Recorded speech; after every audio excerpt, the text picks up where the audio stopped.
So when I watched the first picture that I saw was actually the one that y'all put up originally so that people knew what we were talking about. And that picture makes it look really bad. When I actually watched the video in full, I really don't think anyone knew what happened. And I was looking at the trail of blood. It wasn't from the guy, from the knife, from the weapon. It wasn't a whole lot. So I don't think that people really knew what had happened. I do think that people just try to get away from situations instead of assisting. They would rather either not be bothered or not be harmed themselves. And I think that goes to the fact that we don't have a big sense of community. Now, as far as helping people, we should help people regardless of where they're from. If they're in front of us and they're in immediate danger, we should assist. And there's no way to tell that she's from Ukraine just by looking at her. She just looks like an average person. So there would be no way for someone to be like, well, this isn't my people, so I'm not going to assist her. They have no idea that she wasn't, a citizen. But yeah. That's a good point. How about you, Mr. Fantastic?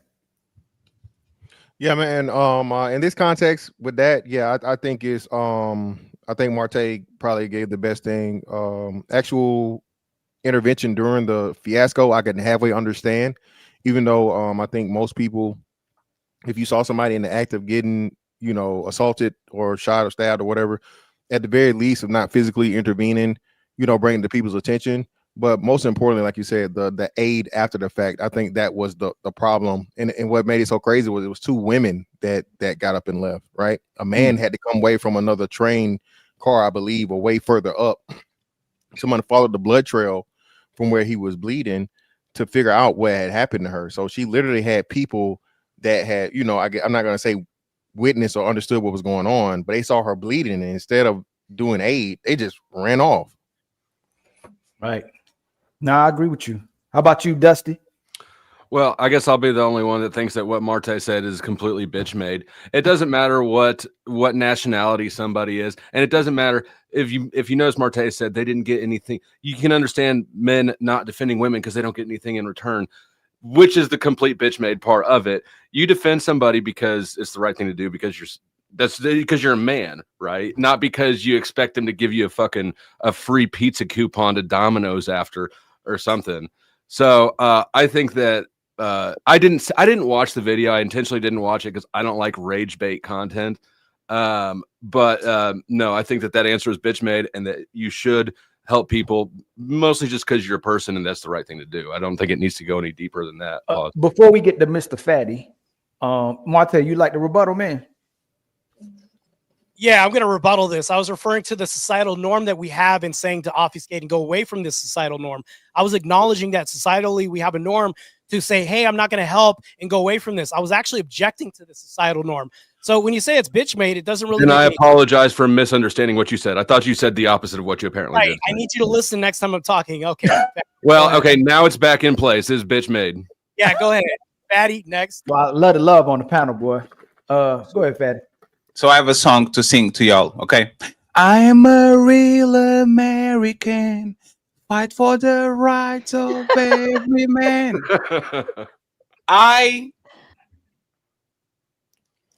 My view changed since I got here. I'm the citizen of the universe type of person, right? If the aliens come through, as long as they're nice, I'm nice to them. But y'all Americans taught me that America first. Like, other people's lives don't matter as long as USA is winning. Fuck the Ukrainians, fuck the Palestinians, fuck Fatty, fuck the Portuguese, fuck everybody. So, I think our life matters a lot, actually. I truly believe that a life is a life, no matter where the DNA lottery land you on this planet. So sorry that happened to that woman. She didn't deserve that. And actually, and Tom sent me a picture of it. She was actually helped. She wasn't helped immediately because people didn't know what was the relationship between her and the man, right? A lot of times people don't meddle because they don't know if those people are fighting because they know each other. We have all the context. We know that those people are strangers. We have no idea what they're going through, but a lot of times we might think this is a boyfriend and a girlfriend, this is a co-worker situation, and people mind their business because they don't know what the relationship is. And a lot of times we know the person that puts himself in the middle usually gets the worst part of the deal. So I think this is the new way. Okay, no man protecting woman, no people put themselves in harm's way because somebody's in distress. People wait for the smoke to clear and then go to the rest of the situation and help.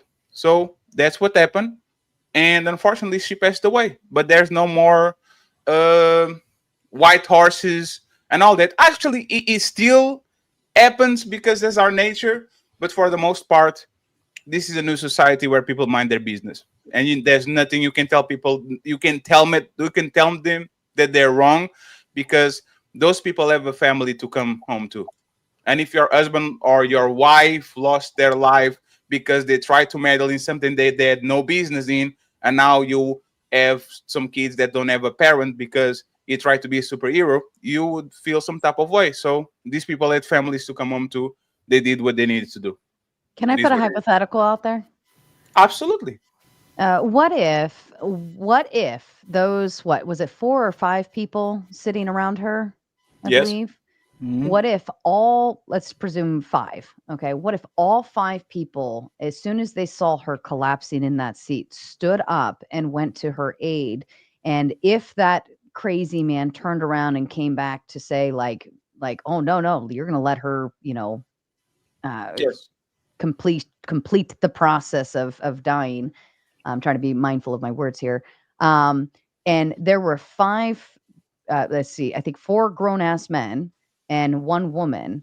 Do you think that man would have felt the need to shut that down? For instance, if there were 4 giant men standing there in front of that young girl, and one of them going to her aid at the very least, do you think he would have continued the process? I think he wouldn't do it Against- on the first. I think he wouldn't do it on the first place, because if you notice, it targeted the smallest person in the area, and he probably look around. Even though he's schizophrenic and those people are crazy, a lot of times when predators attack, they don't attack the biggest man in the room. They go Right. at the easiest Yeah, prey. we call it to know who to be So- crazy with. They know was the also- degree of crazy. So my point But is he that also if the all biggest person 5, there, though. but if all 5 of those people stood up and said, no, we're going to help her and you're going to go away. If 5 people stood up and said that, more than likely, he probably wouldn't have tried to chime in on that. He would have just walked away. Well, yeah, well, no, he I don't wasn't. think He that had you're no- thinking he that had in the no- moment, though. And normally, if you want somebody to die and the person is trying to kill somebody, normally you're thinking, okay, the person with a weapon right here, right now, if I try to stop them from doing what it is that they're trying to have go to completion, then I'm now somebody who's in danger as well. I think in the moment, that's what most people would think, is he wants this person to die. If I try to stop them from dying, he's going to come after me too. Yeah, But but the thing was there's in the 5 situation. people. Just real quick. Sorry. Just real quick. Go So yeah, the thing was though, he walked off. So he wasn't there. He had no intentions of staying So there he was. to see anything through. No, if you watch, he's right there. He He's wandered pacing right for there. like 20, He's- 30 he's, seconds, like, and then he feet walked away. off. It was like, yes, he started wandering for 20, 30 seconds. It was back and forth, back and forth, back and forth, and then he bounced. That's when the And it other looks people like he started cut to help. himself as well, because Yes. he's Like that's the blood. Yeah, the dripping blood was his. all So over the blood place. was his blood that was trickling down that thing, and that's what I said. I don't think, especially the people further up the train, and I don't know if it was men back there in the car he was in, but the 2 people definitely beside him closest were women, right? It was As a a man? woman. So Oh, a man. basically, so this is what happened, right? She started bleeding on the other side. So they are confused. Like she's looking up, and the people around are confused because they they have no idea what's going on. And the weapon that he has, I don't even see it on the video. I don't know if that was a Caesar or a blade or something like that. I didn't even have so like prior I saw prior to him standing up right there, you can see him with the little pocket knife, like So it's like the one of the pocket knife. But I didn't. So the blurred video, it didn't even. I couldn't even see the back person. I just thought it was 2 people. I didn't know it was 3. So I guess when they blurred the one I saw, made it seem like it was only 2, not 3. No, there was 3 people there. There was 3 people there. Yes. I'm almost positive it's 4 people. There's another. Oh, there's 4. That's even crazier. Yeah, I think there was 4. I thought it was 4 or 5. So there's 3 another right one here, behind him. and there's another one behind him. Okay. Oh, somebody behind him too? Oh, okay. The one behind him when he stands up and he goes like looks like long hair in the glass. Video, I think so. Yeah, the video I saw just zoomed in on him and her, and then it zoomed out as the what's the name. So like I said, yeah, I had no idea she was surrounded by that many people. Can I ask difficult questions, friends? Why is this a racial issue when everybody agrees that this man should rot in hell? She should be hanged in front of. Like, why is this white person, black person, when even black people agree that this situation was egregious and he should actually pay for it? Go ahead, Marte. Go ahead, Marte. Marte, tell us why. Because of outcomes. The reason why is because of outcomes. Whenever you have a white person shoot up a school or do something like this specifically out, that's egregious out in public. Now you have this perception that they're either a terrorist or something like this. Like there was some intention behind it. But whenever anybody with any bit of melanin in their skin does something, oh, they're mentally unstable, or it was a mental health issue. This is a constant thing. This is a pattern in society that we see right now. Not only is this, don't do that to us, Marte. It's true. It's a pattern. I'm not lying. Marte, no, it's true. Anytime something happens, this is always the case. Let's talk with each other. When's the last time there was a terrorist? It's never a terrorist when it's black. Marte, this man is not a terrorist. But you're talking about. Yes, you're talking about somebody on a bus, on a train who just randomly stabs somebody versus somebody who plans things out, gathers a bunch of weapons, gathers a bunch of like extra cartridges and everything, and then goes to a school, tries to kill a bunch of people. And obviously that person has a lot more intentionality in what it is that they're doing. And there's a lot more reason to believe that there might be political reasoning behind that besides a guy who just randomly stabs somebody. It's never a terrorist when it's a black guy doing stuff, but how come it's always a terrorist when a white guy is doing stuff? That's not true. First off, you say black guy, but jihadists are accused of. Let us answer.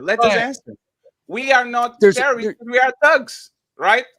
We are not terrorists because we are thugs. That's the mantra. If a black person kills another black person, he's just a thug. If I do a drive-by, I'm a thug.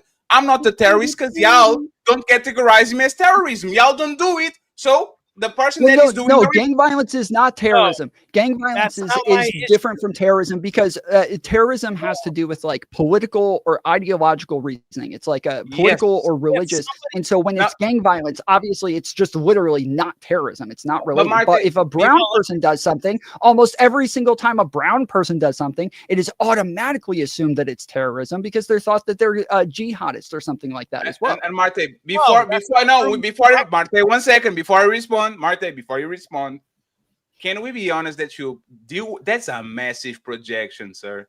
Every time a brown person, no, 1 second. The mentally ill shit is reserved to white people. Every time a white person goes and shoots up the school, even today they started to do it. They were on a war, and as soon as they knew he was white, oh, he looks like he come from good parents. Oh, it was this college that kind of indoctrinate him. What was the reasons? The same thing happened with the guy that killed the CEO. Everybody wants to know his background. Everybody wants to know why this little boy that looks. This is what white people usually get, is the benefit of the doubt, because the other dude was actually mentally ill. He was schizophrenic, diagnosed by the doctor. This is not us speculating. The other dude was schizophrenic. We know the reason why he's doing it, because he's a crazy person. So, but is this the first? If it was George Floyd, this was George Floyd. We saw what happened with that. Now look at this case. This is a completely different outcome. Wait. Who called George Floyd mentally ill? If the race was different, this would be a whole different outcome. No. put this guy underneath the jail. Not only No, that, be more specific. No, be more specific. down. Marte, They burned down the city. Marte, Go you ahead. have to breathe. You have to breathe. So you think this guy is not going to literally get the death penalty or life in jail? No, the reaction by the public is different. They would have burned down cities if it would have And been. that's your fault. No, one second. I got you. So Right. why? One second. Why is I'm going to take my glasses off? Mhm. I will say this. I will say this, right? Most people that riot because of George Floyd were white people. Can we all agree with that? That still proves my point. No, Always, most of the time. Marte, I got you 1 second. How is black people's fault that white people don't go on a rampage every time a white person dies? Like, because these white people that are mobilizing, like, for example, during the George Floyd incident, during COVID and Europe, like here, people actually took this shit seriously. There was manifestations, not manifestations, what the word is in English? It was like in Portugal, in Spain, in France, in the United Kingdom. My question is, if y'all are not Twitter warriors, because that's what you are, this is what y'all are, Twitter warriors that keep saying it's time to do something, it's time to go to war. I'm sorry, I don't know if that's true that most of the rioters were white. I'm pretty sure most of the protesters were white. I think most of the people, not rioters, the people that were on the street, the people that were marching, no justice, no peace, right? If you can mobilize your own people, why is it black people's fault or the left fault? Why are the people on the right the only people that actually mobilize and go to the streets are the far right with the tiki torches? No, just like the you will not replace us. Like, why can y'all actually put your money where your mouth is and go to the streets and do what you promised to do all the time? We're going to make sure this doesn't happen. Why didn't you do it? Are you purposely playing devil's advocate right now? Because we know if that was a sister that would have got stabbed, guess what would have happened? Oh, shit would have been burning down. It would have been cars. Why don't you do it? Hold on, no, that's not true at all. Because every time the protest started up, all the protests were over the fact that people weren't getting arrested. Like the George Floyd one, when Derek Chauvin wasn't arrested, he didn't have anything happen. He wasn't even on like a suspension or anything. Like all of these things happen when the guy in Atlanta, also Ahmaud Arbery, nobody got arrested in that one as well. Like people were protesting over the fact that literally nobody's getting arrested. But every time some like white kid gets killed by a black person, everybody's like, oh, why isn't anybody protesting? Because they literally got fucking arrested right after. This guy got arrested. Everybody knows that they're gonna get arrested. There's no. That doesn't matter. 1 second. We get it. I just want to hear from y'all.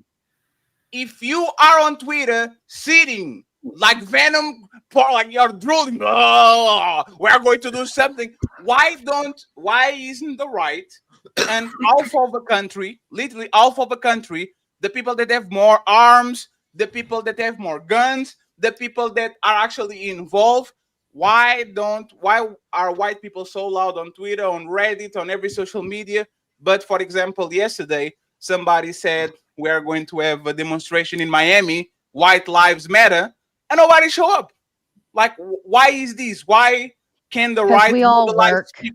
You mean nobody burned down shit? Proves my point even more, fatty? No, because there's nothing to protest. That's why. Because as I just said, when they're protesting the fact that nobody got arrested, they actually have something to protest. When this guy actually got arrested, there's nothing to protest.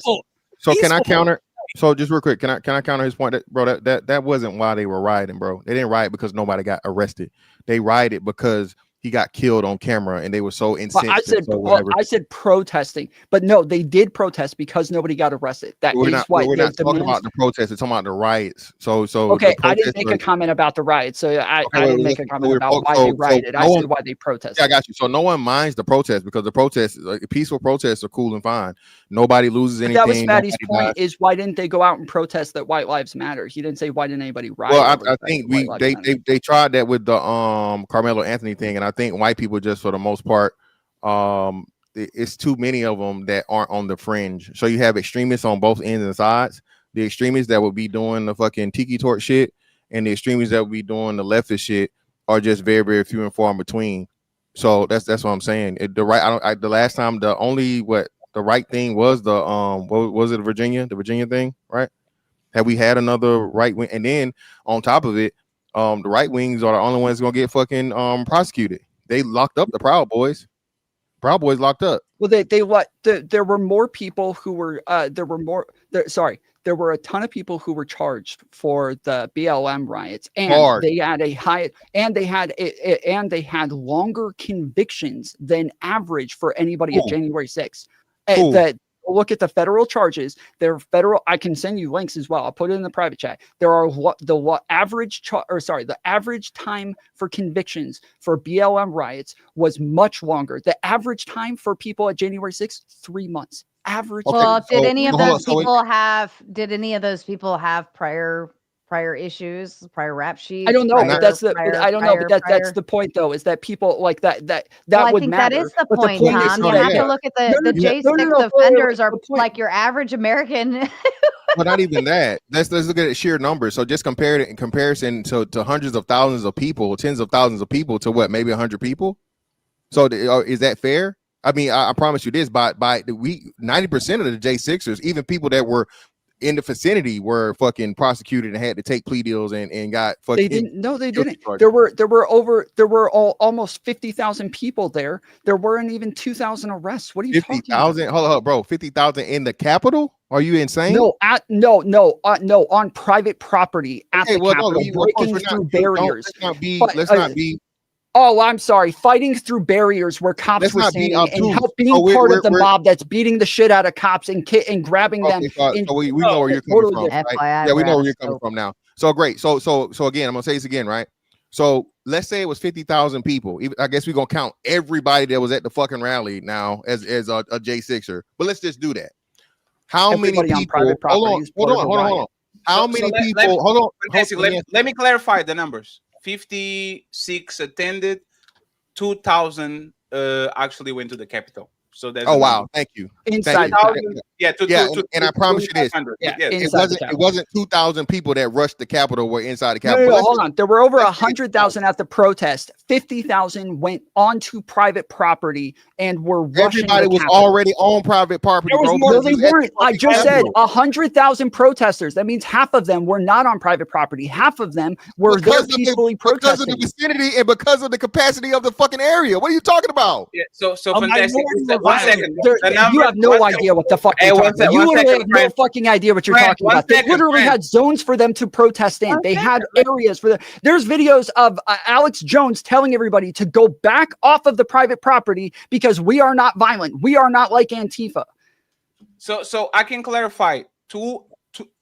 2,000 to 2,500 actually entered the Capitol. So these 2,000 people entered the Capitol. So they were actually inside of the thingy. It's just to make sure. But how is that relevant? Because I forgot what you guys talking Yeah, about. so the whole point is this, right? So let's say the 2,500. Let's just make it 50,000. How many people were involved in burning the fucking country down during BLM? 7. No, this serious question. I'm guessing. I know. I can actually look for it. But there's you So are not. my point is this. So out of those 2,500 people, the majority of those people got charges. They were fucking tracking people down just for even the people that walked in and walked back out or whatever and didn't do anything violent. Okay. I don't know why you're shaking your head. This is But easily. that's This kind is of- very convenient. It's very, very convenient that you're limiting just to the people who went inside the Capitol when every single one of those people who went past the barriers should have been charged with treason. Every single one of them should have been in prison for their lives. Right. And they got pardons. Let's go with Nobody that. at BLM got pardons. still All not those answering- January you're still not 6ers got answering my pardons question. for this shit. And the Hold fucking on. terrorists got You're still pardoned not by answering Donald my Trump. question. So I'm gonna ask you 10,000 the question again. arrests. Listen to me this time. So I'm gonna ask you a question again. Now give me the numbers of participants that were involved in the BLM riots that burnt down the fucking country. Give me the numbers. Fantastic. They don't have If numbers. the country was burnt down, I was unaware of this. I'm don't sorry. I have must have missed that one. They don't have numbers, but there was 10,000 arrests on the riots, on the George Floyd riots. Okay, There- so yes, 10,000 there were- arrests there were all more- over the over the country. entire Yes. country. Over the entire country, and Yes. does it give you a percentage of the people that was actually prosecuted, not just charged? Because it's funny how he purposely said charged, and we know the one of the biggest. No. Hold on. I Brother, said can I speak, federal brother? charges Can I had speak, longer brother? Can I because speak, you're brother? misrepresenting what I said. I said they had longer convictions. Well, I you didn't said just say charge, and then you said two separate things. So my bad. So your continuation was the thing, but clearly you're not saying everyone that was charged was convicted, correct? Correct. All right, then. So that's the point I'm focusing on. It's when you talk about charge, and we know when in comparison, the vast majority of people, almost, I would say at least 80% of those people, the 2,500 that stepped across the Capitol without a doubt that you wasn't, they were prosecuted and convicted, not even given a chance. Plea deal, take it, or your ass going up against the United States government. The people that even burnt down fucking federal buildings and courthouses and things were charged, arrested, and let go. Because it's something more serious, right? Fantastic. Me going and burning Burger King is not the same thing as me burning the other federal courthouses in states too. Fatty. Can I ask how we got from yeah, we moved to go. Yeah, person? Yeah, we were way out of. And I'm sorry, Ali. I don't mean to. You're absolutely right. No, there you're right. We're so far out of scope because this is one individual hurting another, and we've moved all the way to riots where we already know violence and crime are races. Right. Well, right, so, but so Sarah, Tina, and Ali, why can you guys answer the question? Why white people that are on the right don't look like they mobilize as well as people on the left? Why, like we see the both sides on Twitter being as loud as each other? It looks like something is going to happen, but they never mobilize. If it's not the extremists, why is the people that are on the right side that are not? Yes. Yes. Yeah, I'll answer it after Sarah and Athena. I'll answer it.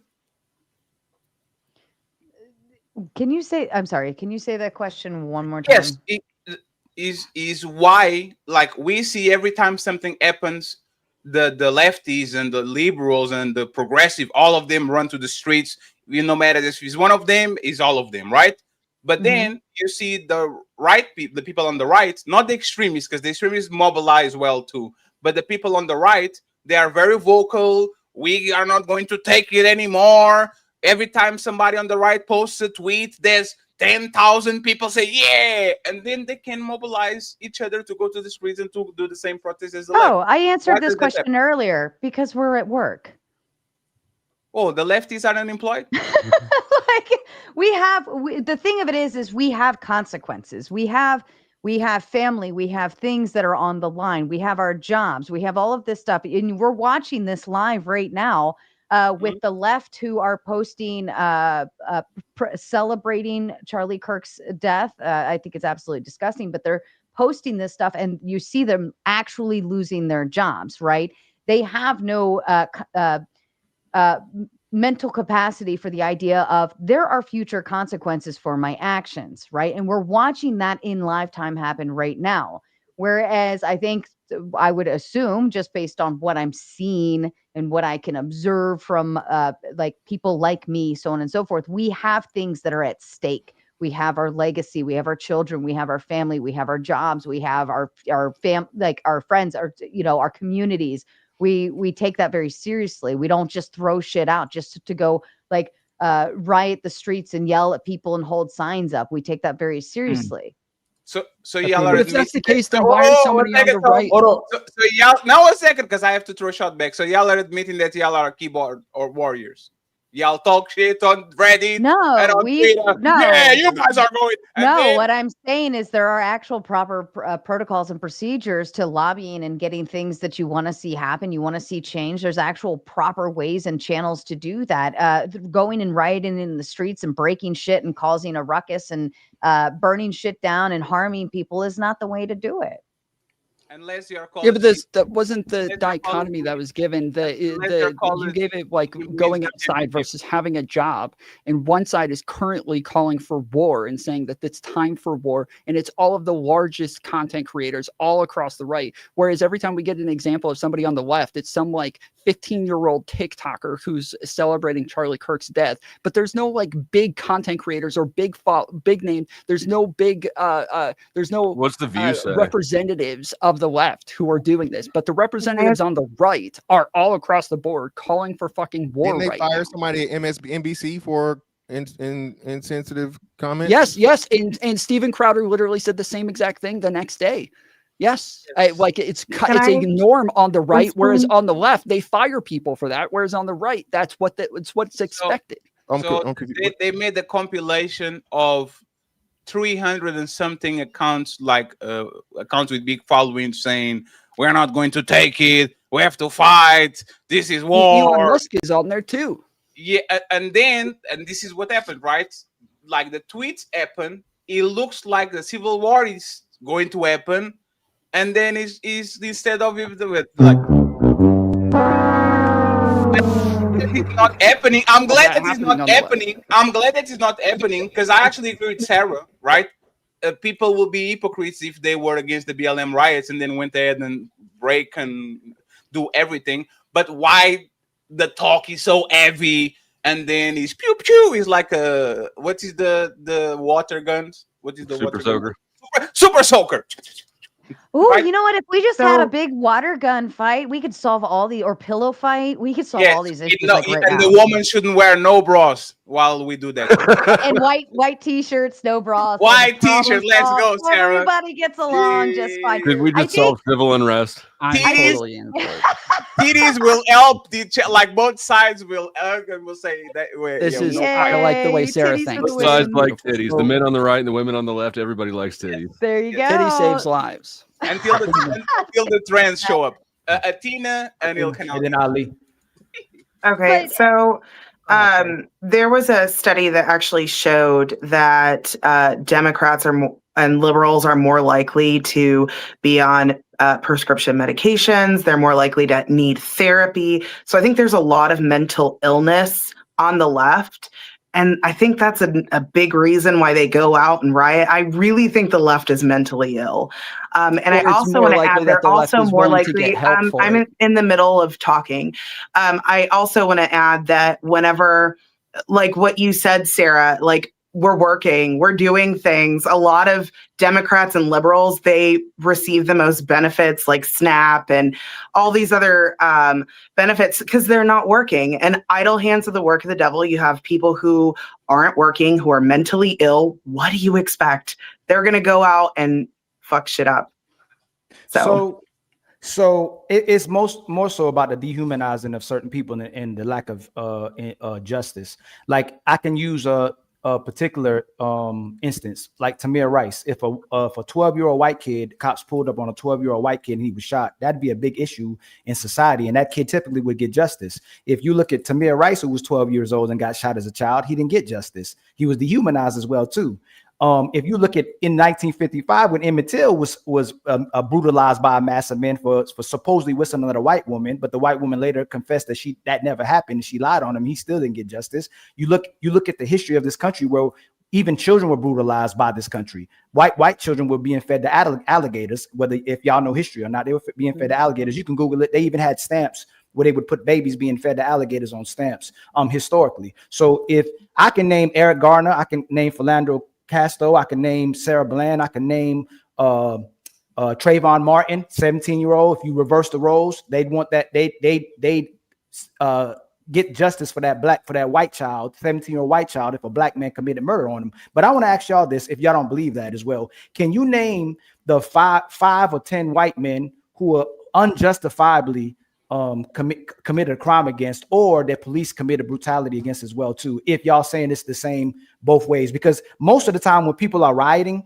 it's because they believe somebody unjustifiably had a crime committed to them. Black people know all the people that need to get committed on crimes. We know who black people that are crazy. Black people don't go, everybody should be freed and everybody should be let go out the prison system. It's the people that we believe is unjustifiably had a crime committed against them. And the same way they would fight for white people as well too. If this situation that happened even with Charlie Kirk, there's a lot more black people saying that regardless if they agree with them or disagree with them, that didn't deserve to happen. Even though you have black people that are saying that I don't care, I'm not empathetic, I don't care about it as well too. But there's a lot of prominent people who are saying, hey, no matter what his beliefs are, he should have not been gunned down. But when I drive down the street, I see the half-staff flags. I see rest in peace, Charlie Kirk. I see people being fired left and right for even speaking on them, white and black.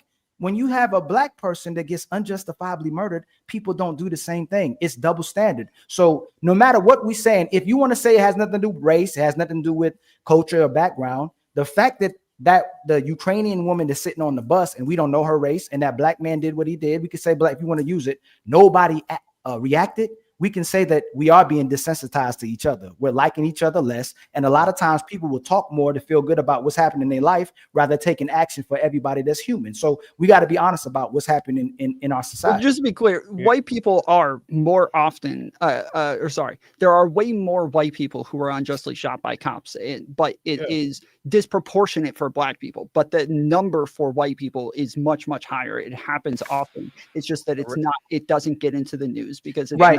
But without without deflecting, if a black man saw that white man was unjustifiably shot, most black men would say that's wrong. That's the difference. When white people see it, even if you saw it on camera, it has to be investigated. It has to always be investigated. But if you saw what happened to a white man, black men will stick up for white men and say, hey, that's wrong. That's to an extent, that wasn't the case with O.J. Simpson, because with O.J. Simpson, everybody was happy that he killed his wife, and they were all happy that he got off on it. No, they were happy he got away with it. No, but Tom, there's the thing, right? Let me say this. White people don't care about each other. Y'all really don't fuck with each other, man. Y'all really don't fuck with each other. Y'all don't go all out to actually fight people because you have to fight your cousin. You have to fight your sister. You have to fight your husband. Like, y'all are actually the fractured side. Like, it went from the trans. That would apply to black people as well, not fighting black people. No. But that's the thing. Most violence is intra-violence, right? Black people fight black people. White people fight white people, all that, right? Yes. But we talk all the time about gang violence and black-on-black crime. We acknowledge that black people only fuck with each other when there's an external force, either an alien, white people, the oppressor, the colonialism, the British. Right. Like, it's usually like that. I think white people, for whatever reason that I truly can understand, they really don't fuck with each other. And when I say don't fuck with each other, is to the point where you are going to say, we have to do something. We are going to fire these and we are going to do that. And then you will be talking with your cousin that is a progressive Bernie bro that is laughing about this shit in 1 month and nobody will give a fuck about it. Right? Well, that's true because but it's I think we're still outside the scope. I mean, in this instance, I'm not even looking at it as like, oh, black man killed white girl, right? I'm looking at it as a man killed a woman, and everybody sat and watched after it was done and watched her die and did nothing about it. And they weren't shocked by it. They weren't like, oh my God, how can I, like, nothing. Some of them even got up and walked away. The point is, one person was dying and nobody did anything about it. You can completely remove the. Well, hold on. One dude did come get render aid, like I said, from the other car. He was delayed. No, there's not even that. No, fantastic. Don't even. That's cap. Every time black people kill white people, the usual suspects, it didn't do nothing. Oh, like I follow y'all on Twitter. I follow you on Twitter. You are not getting away with the use not racial. Everybody was doing some racial shit. Yeah, everybody was talking about race. Everybody was saying, look at the Beatles suspects doing the same shit again. We are not going to come in front of the cameras and now pretend that we don't make it racial because he's racial. He's actually racial. And he's not, once again, he's the Ortho Bros, he's Andrew Wilson, he's Rachel Wilson, he's Sarah, he's Athena, he's Fatty, he's Fantastic, he's Marte. Everybody is making it about race. Why can't we actually talk about race openly and pretend that it's not about race when next time, and I will say this, I was praying and I don't believe in God. I was like, please not be a black person that killed Charlie Kirk. Please. No. Me too. Me too. That was our Me Too movement. Please don't let him be black. Please. Let him be black, please. Because, oh my God. There's only been one black sniper in the history of the United States of America. It still was blamed on black people, though, too, though. Have you been watching that? It's still wasn't there two in DC? They blamed the conversation. They was talking about, he was talking about gang violence when he got shot. That's the only thing black people keep bringing up. But y'all, before we continue, can you admit if a person is shown on a television that looks Arab, it's a terrorist? And if you show a white man who's a Christian, they're not going to say terrorist. He might be deemed a patriot. You're not going to say terrorist. If it's a black person, it's a thug. If it's a white person, it's a suspect. And white people say that was a piece of shit. Like y'all know with the rhetoric, every time you see who did the crime, we can walk all the way down and say what the person. Well, y'all you tell know. us you're keeping the tabs.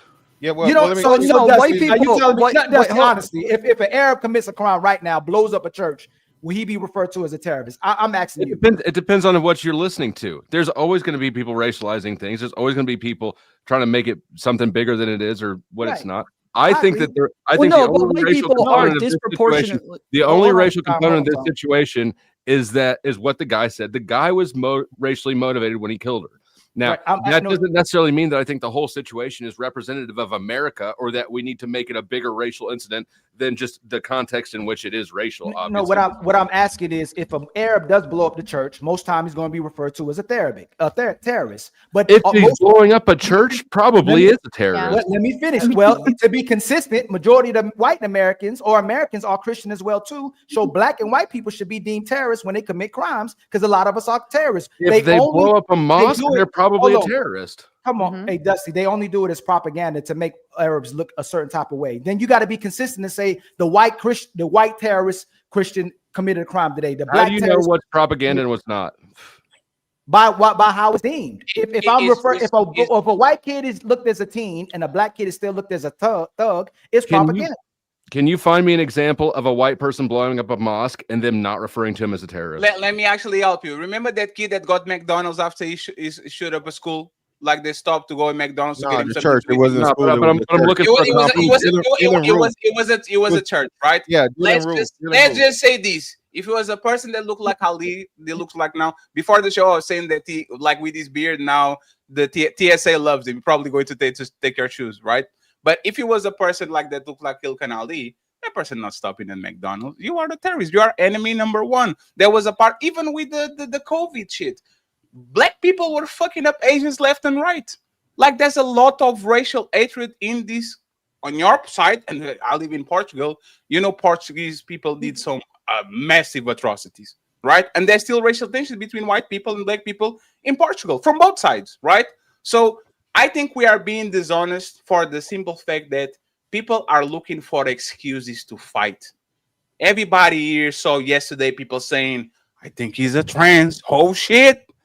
Like if he was a trans, it's over.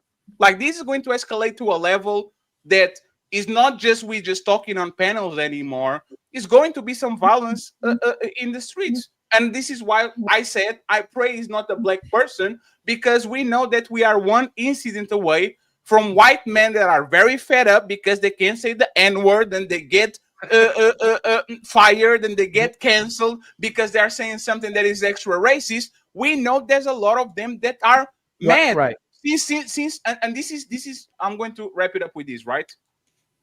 People are playing dumb. Since Obama, there's some white people that want their league back. And since Trump, there's some black people and liberals that want their league back. Like the country is divided. In Europe, the same thing. In Brazil, it was Bolsonaro and Lula. It was Boris Johnson in the United Kingdom. Is Marine Le Pen in France. Is André Ventura in my country. Like the countries are getting, especially on the West, are getting fractured by race. They don't care. Is the immigrant conversation? Is the jobs conversation? Like we are actually seeing for the first time, like in real time, all of the West fractured between left and right because it become that divided. So the question will be this, right? And this is the easy question to not easy question to answer, but the question. Before Go ahead, Ali. It's fine. Yeah, It's fine. So can I answer your question? You asked Ali. Yes, but let me give you some stats, right? 75% of these mass shootings are by right-wing extremists. I believe 15 to 20% are by Islamic extremists. It's a very small. Just to be clear, 99% of domestic terrorism is by the right. 99%. It's a very small by liberal extremists, right? But this is what I'm saying. If majority of it, can I finish? If majority of it is by right-wing extremists or mass shooters who are white, why don't we refer to them as terrorists? And we can refer to Islam. We do. Can I finish? I think they do. No, tomfoolery. To be consistent, they're called mass shooters or murder suspects. They're not referred to as terrorists. I think they do. I think if they shoot the school, I think they do could be considered terrorists. No, they Agent. call it mass shooters. They're mass shooters. You can look at No. Mass Call it shooting. both. One second. Mass shooting is the description, right? But that's the thing. And No. Ali, pay Hold on, attention. y'all. Hold on. What is You're the moving too definition? fast. What, Ali, I'm walking with you. The definition of mass shooting is like 3 people or more. It wouldn't have personalized it, so you can slow down. It's the way it's depicted in the media. I'm not talking about what we would think. We say they're terrorists. It depends on the purpose for the shooting. So if it's ideologically driven in a way that's like very anti America, whatever the case may be, so on and so forth, then it can be viewed as terrorism because it's an attack on American ideology. If it's simply like, I'm mad at this school because they hurt my feelings 10 years ago and I'm still not over it. If his girlfriend was there and he wanted to shoot his ex. Right. That's not terrorism because the ideology behind the shooting is not terroristic in nature. It's an isolated incident. Can I address something you said, Ali, about domestic terrorism being mostly right-wing people? I was curious, so I looked up how many domestic terrorist attacks we've had. So since, I guess, 1994 to 2004, it was 725 attacks. And I think what it is this is what I hear a lot of white people talking about, is they have what they call black fatigue. Their words, not mine. If you look at the number of crimes that are committed in the United States, it's predominantly Black people. I mean, overwhelmingly. Not predominantly. Exactly. Well, we gotta get. Let her finish. You can correct it after. Fantastic. So that's why you're talking about something that has happened a lot fewer times. Yes, there's a lot more planning that goes into, I think, domestic terrorism, but and I'm not saying one is worse than the other, but I'm saying it happens more frequently. Or not the domestic terrorism, but just regular crimes, violent crimes and all of that. So I think that's where it's coming from. I understand it's predominantly right wing, but it's honestly a lot less of them committing those crimes. Yeah, but even the numbers that you're giving, like 700 terrorist attacks is a very small number. That Black people do commit 30% of violent crimes. Most people say 55%. It's 55% of murders, not violent crimes. But even those are only like a small percentage of people. It's like 3% of the Black community who's actually even committing those crimes. Right. And so it's just small percentage. But then what they do is they take that 3% and extrapolate it to the 100% of Black community and say, oh, all of these people are somehow responsible for that 3% of their community. And it's kind of ridiculous because it's the identity politics is kind of what is the problem here. It's the way that people try to. That's what I was saying. That's what I was saying. The right. I stopped Fantastic from talking. I'm sorry. Yeah, so that's what I was saying. And Athena just gave a perfect example of how misinformation can be, commonplace, right? Because she said, and not maliciously, the majority of crimes committed by Black people. That's not the case. Again, and I think Tom Frulery did a good job of explaining most people's very poor understanding of how stats work. But what you hear people say something and people just, telephone it and keep repeating shit, even though it's not accurate. There's no way that the 13% of the population could ever commit more crimes than I think what white people make up 60% or something. Still, that's literally impossible mathematically. Okay. It's just the fact of the matter. And then we get into things like, sex crimes and things against children and, stuff like that. But we only want to focus on the violence, the gang violence, the shootings. When, like Tom Frulery said again, I think maybe 10,000 people die per year or something in murders. And there's 300 million people in the country.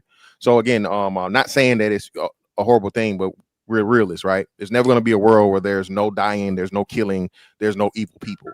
So what happens is we start having these conversations about crime and violence. Black people are put at the forefront. When again, like you said, white people been killing shit for a long time. No pun intended, right? And we talk about anything, Timothy McVeigh. We're not even talking about what was the Ted Kaczynski, stuff like that. That the masses of people. Now we do have the Black people got the DC sniper. You feel me? But when we're talking about, a majority of people and so on and so forth, that is a stereotype or archetype already of white people. So Ali, your point, I wanted to answer this question. The reason why we can't name 10 people is because no one cares about white people committing crimes and white people getting shot by white police or whatever. The news, if it bleeds, it leads. That's the thing they lead with, right? So they're always going to show you something to where it's a racial disparity so they can get clicks and views. I can name you two. Well, I can name one and I can describe the other. Tony Temple, the same thing that happened to George Floyd happened to Tony Temple. I think it was like a couple years before. No one gave a fuck. No one cared, right? Same exact fucking situation, right? Police was laughing and joking and everything. The other one was the white dude that was in the hotel. I think he was like exterminator or something. He was down on his knees and the cop motherfucking blew his ass away. Like I think this was at the beginning of like when they started doing body cams. But again, because it's white men and white people, you don't have the racial play to play there.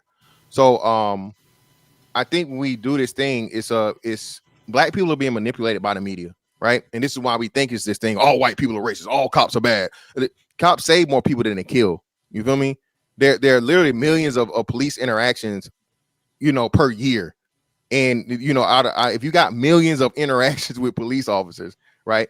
Police have to be paramedically trained, help kids from choking and all kinds of different things. But to black people, they just want to kill you and lock you up. So I think, once we get past the whole, the things and the stuff that happened in the past was the dogs, the water hoses, racist police, KKK members and all that shit. But I think as we move it up and we get away from that ideology, right, things could improve and we start having the honest conversation about how things really are with policing and shit. You still get followed when you go to Asian stores? Fantastic. Me, no, I don't get followed. I look like I got money, so they know better. Oh, wait. Go ahead, Ali. But I disagree. If something happens to a white child, if a white woman is abducted, if you can't find her, it's going to be national news, and a lot of white people are going to care about that. Even when the white men heads were being decapitated, that kind of led us to the war. When we saw something like that, it made us start going to war. Like, white people do care about things that happen to white people. Even if you want to bring in Charlie Kirk, the fact that happened to him, it's caused a big stir with white people on both sides. Like, no matter what they agree with or disagree with, they don't want stuff like this to happen to white people. Rightfully so. It shouldn't happen to no people, but it is addressed immediately. It's not the same way. If that's something like that happened to a person of color, it wouldn't have to be as big as it is right now, Mr. Fantix. I disagree. White lives matter and white lives are valued, and I don't think they should not be valued, but I believe that it should be ultimately the same thing when something happens to people of color as well too, or different dynamics of people or different races of people. It should be addressed similarly. That's all I'm saying. But yeah, just real quick question, then we go from there. So but this is, I think we have to put it in proper context, right? So I think the only thing comparable would be the whole George Floyd situation, and we know what happened with that. But we're talking about actual assassinations where the intent was, because even with George Floyd, the intent wasn't to kill him, right? So do we have an equivalent of that from a black perspective? I just don't think we do. We don't have it to where, huh? What do you mean? Oh, you talking about when Martin Luther King was assassinated? Well, no. That's what I'm saying. So even Martin Luther King being assassinated, right? People were happy he was assassinated. That wasn't on camera. We saw the after effects of it. I agree. I said that this in our lifetime, we've never seen nothing like that. Yeah, like so that's what I'm saying. In our lifetime, in recent times, black people don't have something comparable to where a black person was literally assassinated for. Can we be honest too? If that was a black person, y'all would. Oh my! I'm taking the flight. I'm sorry. Like, this is what I'm saying, that y'all don't care. He deserved it. I'll say this: if that was Dave Chappelle or whatever, he deserved it. If Ali, there's not. Let's go with the somebody that is on the left, that is black, that is comparable to Charlie Kirk. How about Mark Lamont? Mark Lamont. What's the name? Mark Lamont. Mark Lamont Hill. Or what's the dude? Don Lemon. Now, yes, if I'll say this and see if y'all agree with me, right? If there was Don Lemon on that shit and somebody snipe him in everything will be on fire today. And this is why I'm asking, why we have such a visceral reaction when a black person gets shot and everybody gets riled up. There's people in France, there's people in not China, because those motherfuckers don't care about black people, but everywhere, like in Brazil, everybody up in arms. But if something happens to Charlie Kirk, we had this flare of and then everybody, let's go back to Twitter real quick. We're not going to outside. Don't you agree that if he was a black person, and I don't like the if he was a black person, but that will be the reality. Well, I think you also You have to agree look with at me? what Charlie Kirk represented, right? And especially us here in this space, this was very big for us in our community. We gladly welcome engagement and discourse and disagreeing with one another. And this is our community, the debate community, right? But what Charlie Kirk represented was our future, because he had that impact on the youth and showing them how to properly disagree with people and how to logic and reason your way into the truth and how to understand it and so on and so forth. He was showing all of our youth that you can do stuff without violence. You can do stuff with a microphone and have the conversation openly. And that person just destroyed every little inkling, like that. Just it drew a dagger into our future politicians, our future leaders, our future people who are open to debate and having these conversations. And that's what we're mad at. It's a left versus right thing. It's not even a black versus white. This is the idea of like, these are our youth that were looking up to this guy. So you know what I respect? A true racist. A true racist. The wear is on his forehead. Yeah, I don't like X. You know what I hate? People that use dog whistles. I hate those, because like, I really want to engage with you, and we see it on these panels. People that get on panels, and all of a sudden, if there's a black person on the panel, they go for the jugular. If he's a woman on the panel, they start to do like, they start to actually do jokes to hurt them instead of actually be straight up. I don't like the passive aggressive dog whistle type of person. I think Charlie Kirk was one of these people. I'd rather have somebody that is clearly my opponent and is clearly my enemy than a person that says, the Juneteenth shouldn't be an holiday. Wait, are you saying that he dog whistles, or that he was straight up about it? Yes, yes. He does So the question will be this, right, Marte? If this is false, why would the over and over again, for example, say the Juneteenth shouldn't be a holiday? If a black pilot is on the plane, I hope he's qualified. I hope he's DEI. Like the several comments that he did. Just to be clear, everybody in chat saying that you're saying it's okay to kill him. You were not saying it was okay to kill him. No. Right? There's an that's not what you said. One second, friends. Just because I'm explaining something doesn't mean that I agree with it. He died by his own words. We're going to get there later because he said it. He kind of said it, right? And he says another thing is he doesn't believe in empathy. So Charlie Kirk, unfortunately, his words are alive and he's not. And That's out of context. Before we go there, and once again, I want the person that did it to. If you execute him tomorrow in front of the I don't care. It's what it is. He actually deserved that shit, right? But how am I wrong, Marte, when I said he is not the full-blown white power, but he's going to do dog whistle, so his base kind of gets the red. He said the Civil Rights Act was a mistake. He was talking about DEI. He was referencing all these other things. You're missing all the context behind this. There's a reason why. So if you really look behind this, it's like you're not doing. Give me the context. Don't jump over it. Give me the context. He's referring to DEI when people were hired because we needed to fill quotas, things like this. So if he could put the puzzle pieces together, he's not a racist. He's never. Can you point to one racist? He said there's better black people to celebrate than Martin Luther King, and Martin Luther King is the main spokesperson that white people like to go to make black people act like, hey man, y'all should be like Martin Luther King. He didn't see color. He said you should. There's other black people you should celebrate over Martin. He said he didn't like Martin Luther King, and he didn't like Martin Luther King. What? Yeah, but how's right? So how's that not racist? It's not racist at all. It's not racist. Why isn't it racist? So this is why we call it a dog whistle, Marte. This is exactly why we call it a dog whistle, is because we're saying that like a bunch of normies out there will say, "Oh no, that's not what." He didn't say anything explicitly racist. Dog whistles are where you assign intentions that are not stated. So we can throw dog whistles all the fuck out, or I'll just say whatever you think. No, we cannot. No, we cannot. That's like saying if I walk up to somebody, okay, I'm like Oprah over so here. if I walk up to somebody, according to you, Dusty, if I walk up to somebody and I shoot them, but I don't say why I shot them, you can't ever find out what my intentions were. You can't read intentions from it because I never said it. The shooting betrays the intention. You don't need a dog whistle if you shoot somebody. No. You need a dog whistle if you want to ascribe intention. That's not true. You ascribe intention to somebody that they didn't state. That's where the dog whistle comes in handy. No, the shooting is not the intention. Intention is why you shot them. Intention is why you shot them. Not that you shot them. Black people. Did he ever say anything to denigrate black people specifically? He talked about actions and behaviors. I'm waiting for something racist that he said specifically. No, he actually did. He said that. He said that the Civil Rights Act was a mistake. He said that Michelle Obama and he enumerated a bunch of black women, and he questioned why, if they are qualified actually to be on the place, when he never does that. That sounds like DEI. That sounds like merit. One second, Marte. If tomfoolery right now says, one second, Marte.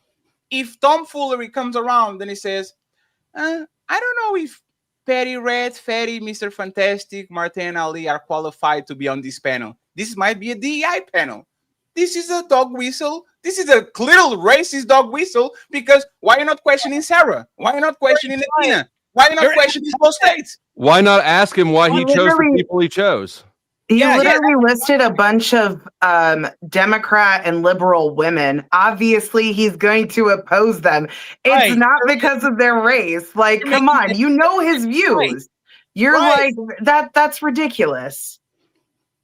All of these people running around saying that the left caused this, caused Charlie Kirk to get shot. They caused Donald Trump to get shot, even though they never explicitly said to shoot them, even though all they said was that they were fascists and that they were Nazis. You guys believe in stochastic terrorism. You believe in dog whistles. You believe in all of these things. You just only believe in it when it happens to you. Ascribe intentions that nobody stated.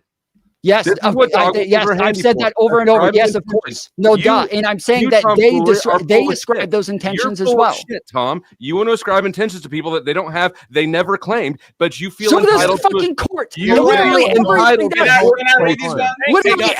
does it. Well, can I read that? 1 second, Tom. Can I read this one? Let me read this one, right? And there's several of them. If I see a moronic black woman, I wonder, is she there because of her excellence, or is she there because of affirmative action? How is that racist? If there is a moronic black woman there and she's liberal and she's on the other side and she's not conservative, right? How is that not?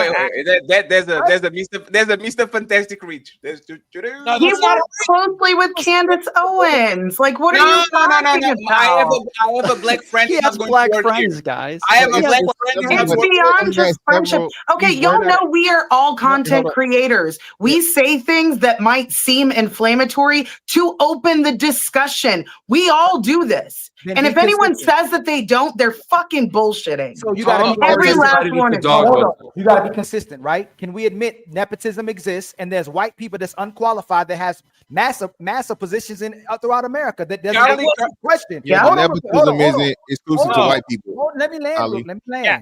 I get it. No, I can give you that statement, right? Let's say that affirmative action causes someone moronic to be in a position because of their race, right? Then can we be consistent and start going to into white society and going, hey, we need to question all these white people's position and see if they got there because of nepotism, and their positions were never questioned because they were white. Read back the fucking quote and see if that's what he said. Can I land close to what he said? Can I land? I'll never see nepotism with black people. Can I land? Do you ever land? I'm asking. That's not even. I barely even talked. Are you serious? He has been quiet. I'll give you that. It's crazy.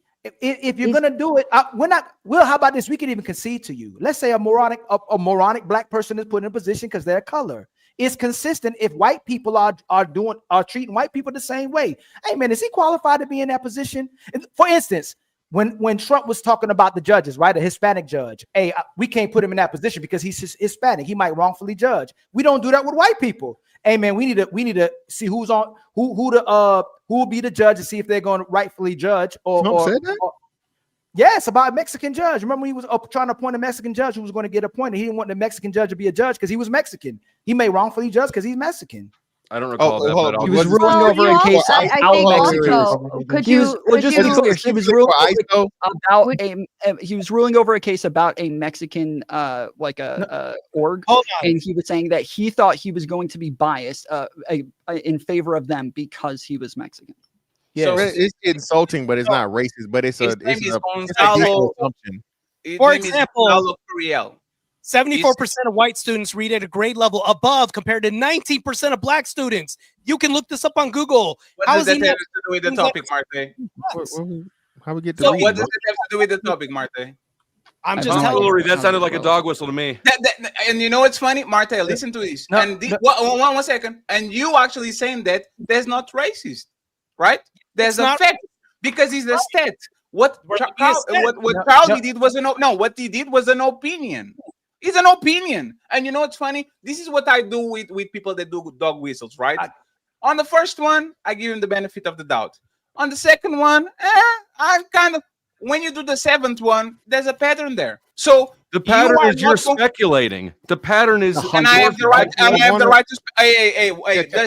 You know what's funny? He never said he was speculating. How do you know that, Dusty? He never said that. He never said he was speculating. Because of the nature You're of just what a dog assuming that. whistle is. He never I'm trying to- stated that he was speculating. No. Brother.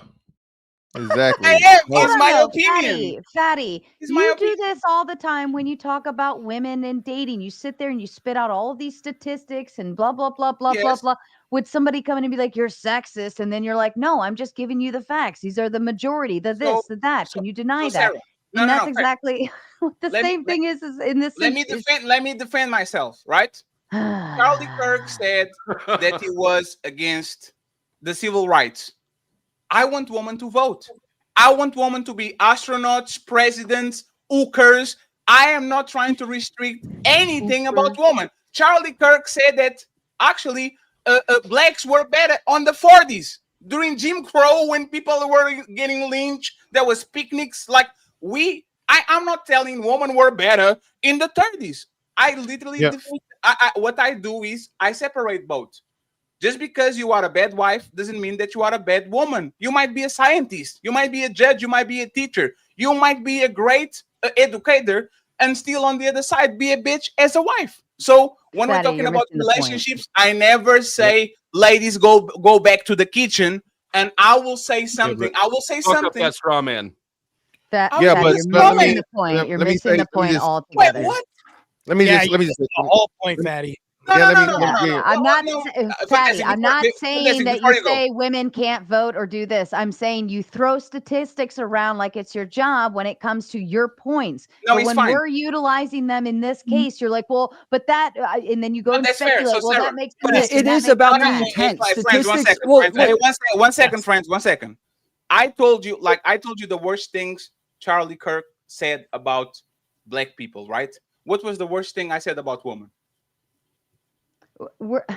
Fatty, I'm Uh-oh. referring to what you talk about with Uh-oh. relationships, all of the debates that you have on relationships and women. You Yes. throw all of these, well, the majority, right? You say, Yes. and you even say this, like if most of them do it, I'm not saying there aren't exceptions, but if most Yes. of them, and statistically, and yada, yada, yada, we're talking about the idea of utilizing statistics in Mhm. this very particular situation. We're not saying that you think women shouldn't vote. That's not what we're fucking saying. We're saying Charlie Yes, but Kirk it's- No, used and what Charlie and what Kirk utilized statistics and charts and yada yada yada as No, his no, no. arguments, and then you're Yes. saying, well, that's No, racist. Cap. No, that's Cap. You know Rest what's in funny? peace, No, straw you know man. why it's I Cap? can finish No, right you know now. why? No, you know why it's Cap? Ali is my witness. I always say, separate what a woman does from relationship. Just because a woman is bad at relationships doesn't mean that she's a shitty woman. Charlie Kirk, for what Oh I my God, see, you're still he's a missing the great, point. he's a great dad. He's a great. Hold on, Fred. And Fatty, we're you're not not saying that. answering the Never question. mind. It's Never the mind. answer. I The give answer up. is the intent behind it, Sarah. So like it's about the intent behind it. It's about what you're trying to achieve. So like there's a lot of people who talk about 1350, right? 13% of the 13% of the population commit 50% of the murders. They're talking about black people, right? But when you bring this up in like an academic setting, or talking about the fact that like we need to find solutions to this, or if it actually has some relevance. But lots of times, whenever like a black person pops up on the screen, lots of people will just start spamming 1350. They're not actually saying anything. Like they're not trying to fix anything. They're not trying to have a real academic conversation there. They're trying to say that person's black. They're probably violent. That's what they're saying. And so it's about the intent that is behind the thing that they're saying. No, Yeah, Tom, so- they do I even worse. have a question for No, Marte. they do. 1 second, Perez, you can go. They do even worse. I bet you don't have a daddy, right? He didn't do nothing. Like every time I go on a panel that there's more than 4 people, like y'all be very nice and very like you fight with each other, but the racial component doesn't start. As soon as a black person come in, y'all start with the little microaggressions. I don't like to use the term, but the little jabs, you heard, you said, and I'm like, damn, you weren't talking like this for 2 hours. All of a sudden, y'all start with the racial, like this happens all the time. And you might say that this is joking or not, but like Tommy's saying, is the intent. I separate the person from the relationship. We talk about relationships. I never said that Charlie Kirk was not a good father or a good husband. What I'm saying is that he definitely throws dog whistles at his base, and y'all eat it because y'all love Neither it. one of you know intent. Neither one of you are psychic. Can't Can I- assume can Even I- I if have that- the right- even if I there have the was right to intent, have my that opinion. happens, and Can I- everyone does that. I've been in other spaces and I've seen black people do the exact same thing. I've gotten kicked off of Yeah. panels. Right. Man, Absolutely. Nobody you would deny can't that. talk because you're white. No, Okay. absolutely. So you Yeah, are so- admitting Right, it, right? nobody would deny that. That's racist. No, so you are That's admitting it, racist, right? Because Right, Athena, but you know what they're happened? You know what stating happened? it. One Know second, this. 1 second, please. I can't 1 hear. second. Just 1 second. This is what happens when white people come on my side. Hey, fellas, don't act like you never saw a white person before. Behave. That's the rules. Everybody knows this shit. Everybody knows this shit. But as soon as the opposite starts, boo boo. So it's a watermelon and the chicken and like, Yeah. what the fuck are you doing? Yeah, let me go, Face. Like, What so the hell are you perfect, talking about? perfect. That's what happens. Yeah, just a perfect example. See, I had mentioned one time that Tom Foolery looked like fucking Mr. Freeze. You know what I'm saying? I had that in the chamber the whole time. Yes. But you know what I'm saying? He I didn't kind let of it go. does look like Mr. You Freeze. feel me? But nah, just I think it's fair to what they're saying. It's something, the racial thing, the racial jokes happen. As long as it's not malicious, it's just something that's gonna happen, right? But to the point of what Powder Dusty was saying, that's the whole purpose of a dog whistle or covert message, right? Red, you can go When we next. talk about black people, we're talking about either you have overt racism, you have covert racism. A dog whistle will be something that's covert, right? To where, and I'm not saying that's what Charlie Kirk was doing. I don't think he was, well, even though I just seen him call an Asian person the C word today for the first time. I didn't know he got down like that. It was crazy. But I haven't seen him be maliciously and overtly or directly covertly racist to black people. And as much as you guys like to say it, there are one of which I know, well, I don't know personally, but I follow and we've had interactions, ABL, Anthony Brian Logan, and then of course Candace Owens and a couple of other conservative commentators that are black that say, hey, he's a good person. He has a lot of black people that say he's a good guy. So to your point, though, the Kuns, yeah, I believe them. But that's crazy. But that's another whole nother conversation, Fatty. But that's what I'm saying. So if you're conservative, you're automatically a raccoon, right? But that's another thing. I don't want to get no. Yes. There's coon-like behavior and there's coon Power Ranger. No, Fatty. I'm not. This is what I said about the dog whistles. There's some people that are straight up like Nick Fuentes. Straight up, no questions asked. No, I'll never put Charlie Kirk next to him. He's full-blown racist. End of story. He admits. Oh, just to be clear, wait. Just to be clear, did you say that he called an Asian girl the C word? Yes. The Asian person. Okay, he didn't say that. He didn't. Just to be clear, hold on. Wait, just to be clear, he didn't do that. He was arguing with Cenk Uygur. Cenk is his name. It's CENK, Cenk. And so he wasn't. I know people are blowing this up all over the internet right now. It's a lie. I appreciate it's just to be clear, it is the left pushing this bullshit lie that he called an Asian woman. I think this is a great point. So in this day and age of social media, it sounded like that, and I don't know the context, and that's what we keep talking about. So if you don't have the context of something, I thought it was the C word and he getting out his chair and everything, and that's how people are promoting it and purposely sharing it. It's the dude from the Young Turks. He was debating Hassan, and he was like talking to Cenk Uygur is Hassan's uncle, who was I know the young Turks guy, the old angry Arab guy or Middle Eastern or some shit. Chunk Yes, yogurt. but that's fantastic. But that's the point, right? And Red, you can ask the question: if you can make jokes about George Floyd, and now you are on the internet screaming about people, like some people are literally on the business of offending people. Is George Floyd a monkey? Shout out to Mr. Jim Bob, right? Right? Is George Floyd the monkey? Like people are on the business of offending other people left and right every day, all the time. And the day that the other people say, you know what? I'm going to say something that I'm going to offend you. Let's make some jokes about Charlie Kirk. Now, all of a sudden, the same people, like, for example, Myron Gaines, that literally have their job as offending people every day, all day, all of a sudden can take a joke, are banning people, blocking them, saying that they don't have feelings, they don't have empathy. I don't understand how can both sides be snowflakes and complain about the same things that they do on a day-to-day basis. And Marte is nodding his head, but once again, my question still is an answer. Why are people that every day say shit that offends half of the population are so mad when the other half of the population uses their pain to actually make some jokes? Why is I'm that? still waiting for when he was racist. Can you tell me what he said that was racist is not statistical? I already said that he's dog whistles. He's not once, sir. Hey, sir, 1 second. Hey, Marte, what we're not going to do is prove it. Okay?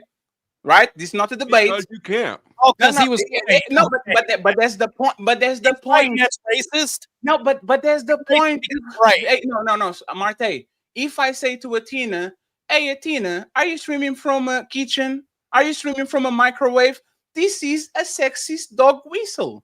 You clearly see. If I say, hey, Athena, go get me a sandwich, you can prove that That's it's just an asshole joke. That's not even there's a sexist I don't joke. even think it's sexist. No. I don't think it is either. It's just it's like especially in this space, it's a running fucking joke. Oh, I hit the wall, fell down, got up and ran into it again. Fatty. Well, again, that's why it's about the intent of the joke. Ooh, where's your daddy? Do you have a daddy? Did you have a mommy? Isn't that What's an your opinion? mommy mean to you? These are just fucking jokes that we all throw at each other. They're all shit tests, Fatty. We know them well. We're not new here. Like, are new to the internet? Welcome to the club. But there's not you would give her that. Just give like an excuse for them saying if we give you that about the intent, can you be honest about who's typically intentionally racist? Like black people will be prejudiced and react to white people thinking that they may be racist, so they might not dislike you. But white people will not like a black person because his skin color. So if y'all gonna say intent that and was what such a genuine is, racist and what, that's okay. No, Joe, what are you talking about? That was definitely racist. All the time. Can I finish? Can I finish? If it wasn't racist, if you see if when white people are fighting about their guns, when white people are talking about LGBT, when white people are talking about how they can't provide for their cost of living, housing, all these things, they don't say the white man is doing that. They say the government is. But as soon as a black person has a disagreement with a white person, they say go back to Africa. How's that being racist when that's genuinely what's happening? When black people express themselves, when black people are communicating, we don't get treated. Oh, that's an American expressing views. And let me finish. Black people, even by other black conservatives, are told go back to Africa if you have a problem with it. White people aren't being told go back to England, go back to Europe. We're not telling white people that. So we don't have the victim fetish that you have. It's not no victim stat. It's a victim fetish. Let me know when I can finish. When I can land. When I can finish. You think that white people? Hold on. So what is the ultimate victimism? Make America great again? From white people that's wearing MAGA hats to say make America great again. What does that mean? If you don't think that there's black people that are MAGA? Can I finish? If you asked me a motherfucking question, you baby. No, how am I acting like a baby? Now I'm a baby. How am I being a baby expressing myself? This is what I mean. So the black American is a baby now, right? You're a baby. Why am I a baby? It's not a race thing. Why am I a baby? He's a baby for controlling himself and giving his opinion. Right. The baby is the one that is interrupting while he's eating pizza. Right. Right. And that's the thing about what happens in this country.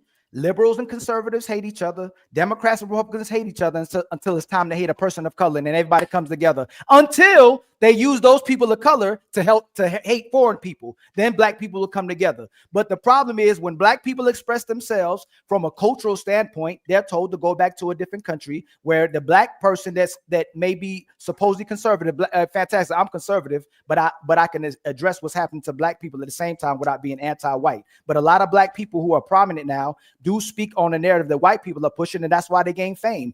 White people, like when Marte asks how I can be racist, depending on who you promoting. We know that white people love promoting Candace Owens. We know white people love promoting Jesse Lee Peterson, Sheriff Clark. But when you bring up people like, if we just start talking about Kaepernick for taking a knee when a white soldier told him to take a knee just to address what was happening in his country, he lost his entire career. So it's different things. When the Chiefs kicker addressed what was happening about wanting homemakers, white women to be women to be homemakers, not white women, he was promoted, he was supported.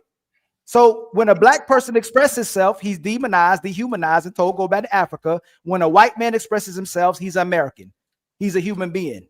The white guy that spoke at the school was demonized heavily. He was called a misogynist, a sexist, and everything else. He got drugged through the mud for that. We're talking about race. We're not talking about being a misogynist and misandrist. We're talking about how you're supported differently when you have when white men disagree, they're not told to go back to a different. Can you address Marte without moving the goalpost? Can you address the fact when white men disagree, they're not telling each other go back to a different country? Can you address that? When have you been told that? Can you address that? Can you address that?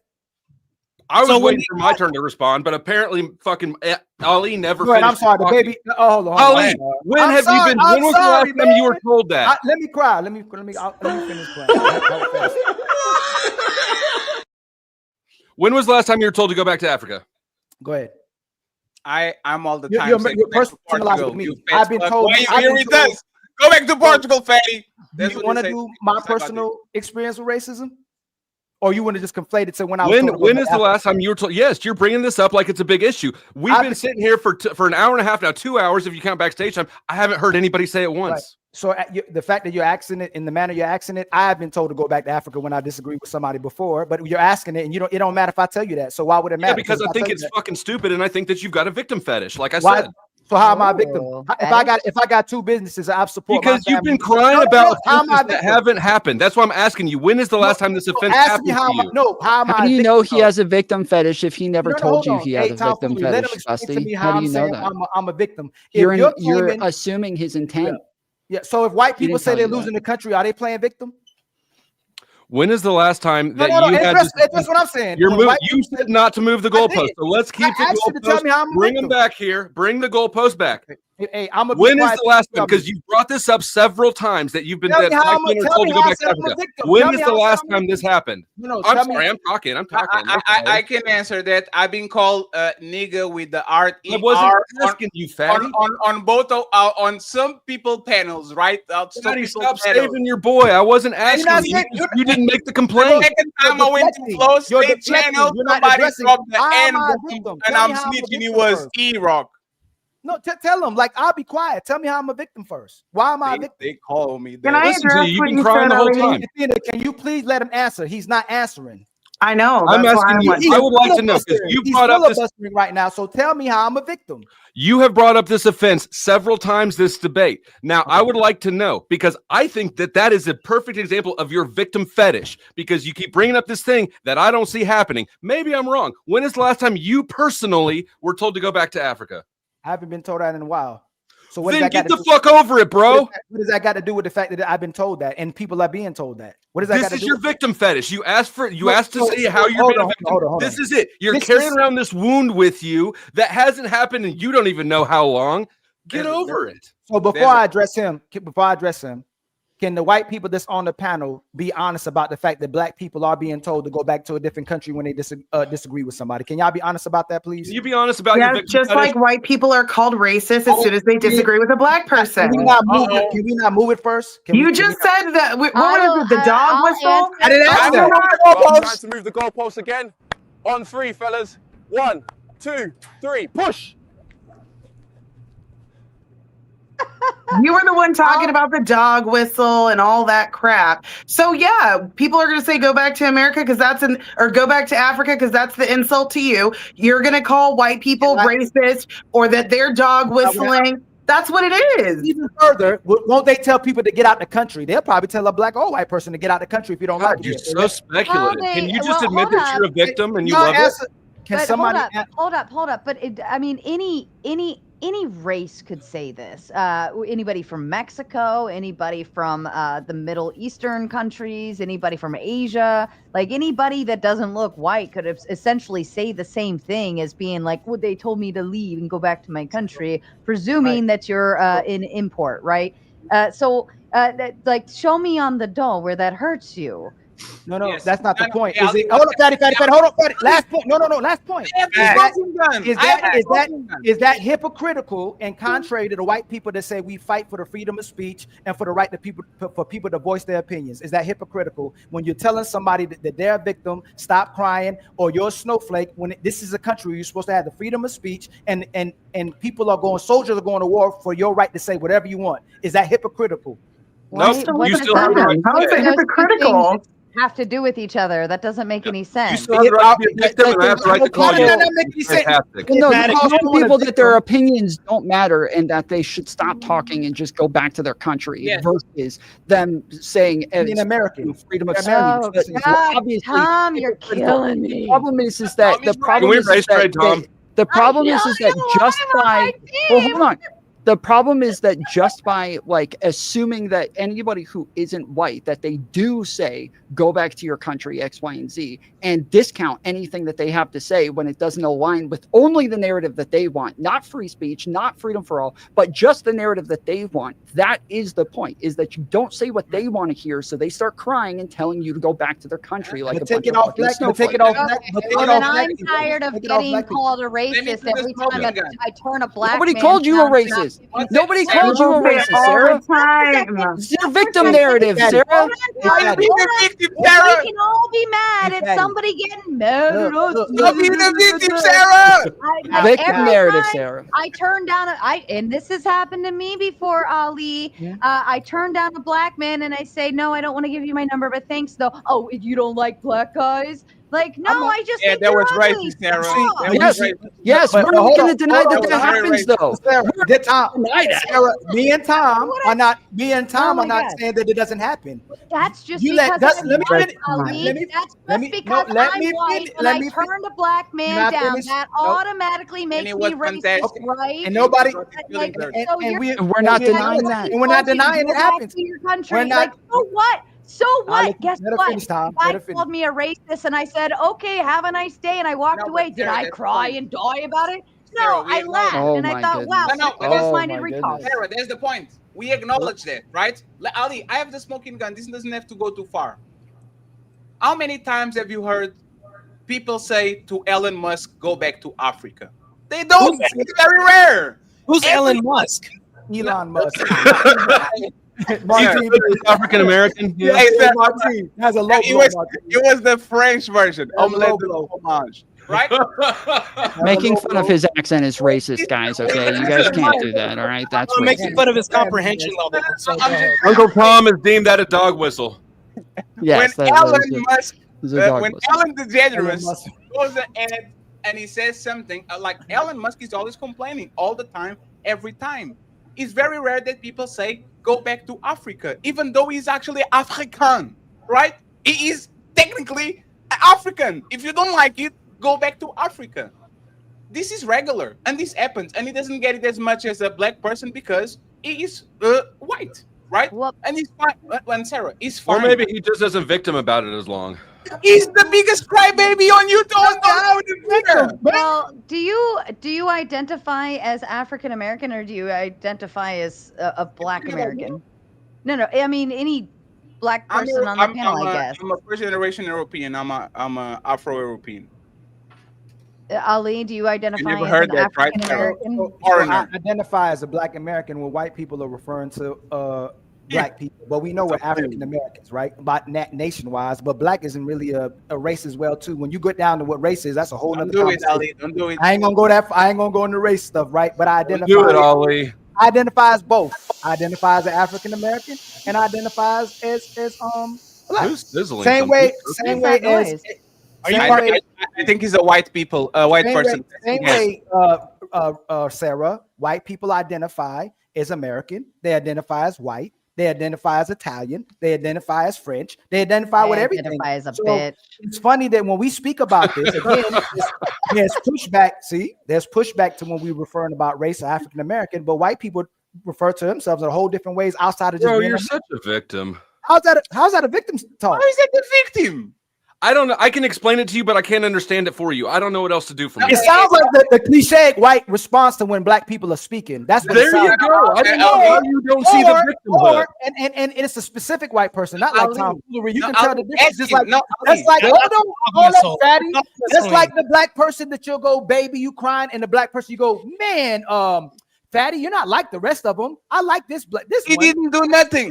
Obviously, The black man that says the rhetoric that certain white people like, they like those black people, but the black people they don't like, they want them to go back to Africa. You got to be honest about that. Which ones do we like? Should It's the Americans? ones that agree with you. Hold on, last question to the true Americans on the panel. Should a white person ever tell a black person to go Was back? that to a dog Africa? whistle? Should That a was white person? That was a dog whistle against me. Should a white person ever tell a black person to go back to Africa? if Go he's an back American? to Africa and change your fucking tampon, you cry baby ass little bitch. He's triggered. Crazy. He's triggered. What if he's not from That's Africa? extremist rhetoric. I don't give a fuck where he's from. He's crying like a bitch. Change your tampon any continent you want to. So, but Damn. you see, but this is what we're talking about, right? Flow state being performative about a very serious issue, and now I'm offended. I'm going to go on Twitter and do a mean tweet about it, and nothing will happen, right? So once again, I think we got to the conclusion that Flow State is not the honest actor. But white Petty people, red. hey, Fatty, white people who are literally dominating the country, we're losing everything. We're losing everything. Like, I not gave even Ollie what he losing wanted. nothing. Ollie wanted No, to How about those Here you go, white- are Ollie. they- Hey, you know what? You know Are they what? victims that God when give it to when you. people are asking for justice? When people are asking for justice, they're victims. Just I'll you know, hey, Flow I State, mean, you know, look, you guys haven't asked a lot of questions about like why they come to these conclusions or what the reasoning is or anything. But every time even we give it, we talk about like the intent. It's immediately like, oh, well, I'm white and I get this, or I have these issues. But you're not actually like engaging with the points that are being made. You're just doing a bunch of whataboutisms or find some way to like pivot to a different topic. The guy said, I got that white bitch. I got that white bitch twice. There's intent there. That's also super racist. Like, how's that not race? well, Well, no, remember, Marcel, he can't be racist. Marcel, he can't be racist. He's black, remember? No, Ali was making a point.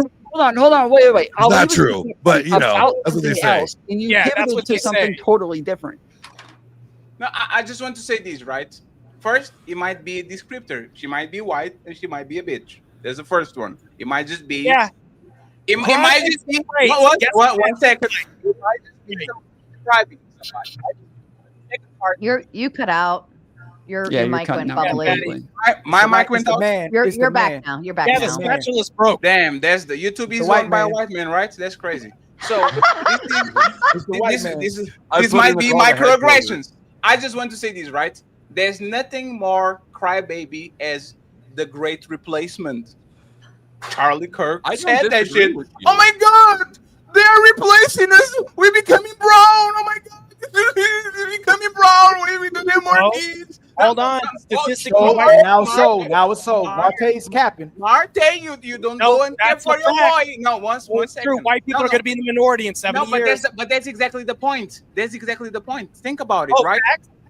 No, it is a fact. But if we are going, every time I say something, I'm going to be called a snowflake and a crybaby because I pointed out something that I don't like. You If are I'm going to be pointing out called a facts- snowflake and a crybaby Here's the because you're thing. crying about Daddy, people when not you being put like the straw you. man If down, they I only are, called Ollie a if that's crybaby. true, Well, you're being a Marcel, crybaby. if that's true, Facts now. that's due to the hands of white people, though. They allowed And it that's to happen. fine. Hey, go they're fuck the ones more. that Go chose get more not to babies. reproduce, right? Go. Wouldn't that be them not reproducing that's caused the replacement problem? Yes. No, I'm just black asking. people are stopping them from fucking. Glenn, your We mic hear is from Petty popping Red, a 'cause lot. Petty It's Red Red has has popping? a chance to talk all day. It's All bubbling. right, hold on. Yes, it's got black like people and fuzz Mexicans every that time are you talk. stopping white people from fucking and having more kids. That's their fault. Why eat your fucking more? Patty Red, you had the question. I'm sorry. While I had a question for Marte. I mean, like, we go back to plan. All over the place, but I just need some clarification on when they were addressing some of the things that Kirk was saying. I mean, Charlie was saying, and you brought up the literacy rates. Literacy rate. What was your intent there? I just want clarification for that. My intent was to say that this comes from something that maybe he knows the stats and data behind, but he's not going to break it down. He's just going to say, I would rather not a DEI hired somebody qualified. This wasn't specifically saying that blacks are bad or being racist. He's just saying overwhelmingly through his experience, maybe data and all this other stuff. Now, I'm making an assertion right now, but here's the thing. If you deep dive on his rhetoric, this comes from DEI. He's talked about this on several panels and everything else. So once again, I've not heard anything racist specifically that he said towards black people. Like I said, and I'll say it again, a dog whistle can be proven. That's why it's called dog whistle. A dog will listen and understand, but the people in between know. I didn't say it was a full-blown racist, and I make a distinction about Nick Fuentes and this person. Marte, hey, Marte, 1 second. And please, this happens a lot of y'all with your crew, right? Your crew does that shit a lot. The Crucible guys. Every time a black person is on the panel, is George Floyd jokes. You don't know your daddy. I wasn't joking. No, I'm not talking about you. I'm saying that, like, we. Why bring it up then? Can you stop, please? Go ahead. I have enough hours of material where I understand when they are talking and there's no black people on the panel, they never bring that shit. Never. They have a conversation. They might be rowdy, they might be spicy, but they never do that. And as soon as a black person comes on the panel, and I said this on Andrew Wilson, and this is why I'm repeating, why are you using FUBU? You come on the black panel, there's 5 people on the panel, and now you're talking about FUBU for what reason? Because you're trying to trigger people. And this is a dog whistle to your people, because it's the let's go and fuck with those people. That's the reality. So if I can prove it, doesn't mean that I'm blind. I'm not saying that they are racist. I'm not saying they are racist. I'm just saying that depending on the person they are in front of, and when black people open and get into the ring, usually what you hear is the dog whistles and the racist jokes and all that shit. So my question is, once again, why do you need the definitive I am a racist to actually say that people are kind of implying some shit without actually doing it? What's is it invalid? Can we check on Ali? I didn't actually mean to go to Ali. No. It's actually invalid. You know, 1 second. When Jim Bob is discussing evolution and a white person says, hey, sir, we are monkeys. And then he goes out of his way to say, is George Floyd a monkey? What the fuck is that? That is, no, stop there. And uninterrupted, no nothing. What that means is, I'm going to put you on an uncomfortable position because black people been referred to monkeys for the longest time. So you are going to have to answer that. And the man says, yes, absolutely. George Floyd is a monkey. And now everybody's like, haha, that was a fun moment. Let's move on. No. Yeah, Sarah, even in your chat, Sarah, like I'm watching your chat, even when I point out like stats about like crime or stats about leave my like, chat alone. You leave my chat alone. My chat every time I say this stuff, they start calling me alone. Because you're a ding dong, Tom. Shut up. No, they call me a white savior. They call me a white savior. They say that I'm trying to like defend black people. They keep saying this shit, but all I'm doing is pointing out stats. I'm pointing out facts. I'm pointing out studies, but that doesn't make the difference to them. Like the fact of the matter doesn't matter to them, right? They're still going to characterize it as some sort of bad thing, and I'm saying that that's okay. But the fact that you guys keep saying, oh, but is he wrong? Is he stating facts? Are those stats true? Like, sure, they can be true. We can still characterize them as something that we're putting forward. Tom, you know what's fucked up? I'm not lying either, right? But they're calling me a victim and saying, "Oh, look at." I'm not lying at all. I'm literally pointing out. 1 second. So if somebody, I love. 1 second. You got it after end. You got it after end. I love. Oh, sorry. 1 second, Sarah. I love people that complain about identity politics, and all they do is identity politics. All of them. Oh, look at the left being identity politics. You are black, so let me do black jokes. You are gay, so let me do gay jokes. You are trans, so let me do trans jokes. Like, all of y'all do is identity politics, and that's what you do. And when somebody points it out and says, look at you me snowflake and you crying and complaining about something while you are being a snowflake. Now all of a sudden, L in the chat, L, W. I get the fuck out of here. Like, we are not going to lie. We are not blind, and we see it. And Mr. Marte, if he was honest, he would say, yes, we engage in that, but it's not malicious. It's totally fine. But no, he will never do it because he's the token black guy. He will never, ever admit that once a black person enters the arena, some people that are experts in triggering people are trying to make an example out of the people on the panel. But go ahead, Glenn, you got it. And let Marte nod his head like he's a motherfucking bubblehead. Well, I'm just wondering, Yeah, 'cause the truth hurts, right? Is Yeah, the truth I'm not lying. true, W's in the chat. what is the problem if it's objectively true? How is something objectively true racist? Wait, what? If How he's could not something objectively be true be racist? So let me give you an example, right? I'm talking with you, Glenn, and you say you probably don't know your dad. I might actually not know my dad. You might actually be right. But the fact that you went out of your way to say that to me when I never saw you saying that shit to a white person, actually, it kind of is kind of a racist shit. But wouldn't context matter though? Let's say we're talking about being a man. Well, no, what that's it takes what we're to be a saying. man, right? That's what And we're then saying. you're like Context telling matter. me a bunch of stuff that you don't know, and I'll be like, That's well, what we're saying. do You you asked, know your dad, yes, right? 'Cause then that's I'll what be we're like, saying though, Glenn. You asked how facts could be racist, and we're answering Yes. because of the context. That's how it could be It's racist. because of the concept. So, for example, Glenn, I would understand that if you have a conversation about evolution, like certain terms are being said and it's totally fine. The term monkey is not a racist term. There's monkeys. But when somebody questions you, is George Floyd the monkey? What? How do you go to George Floyd?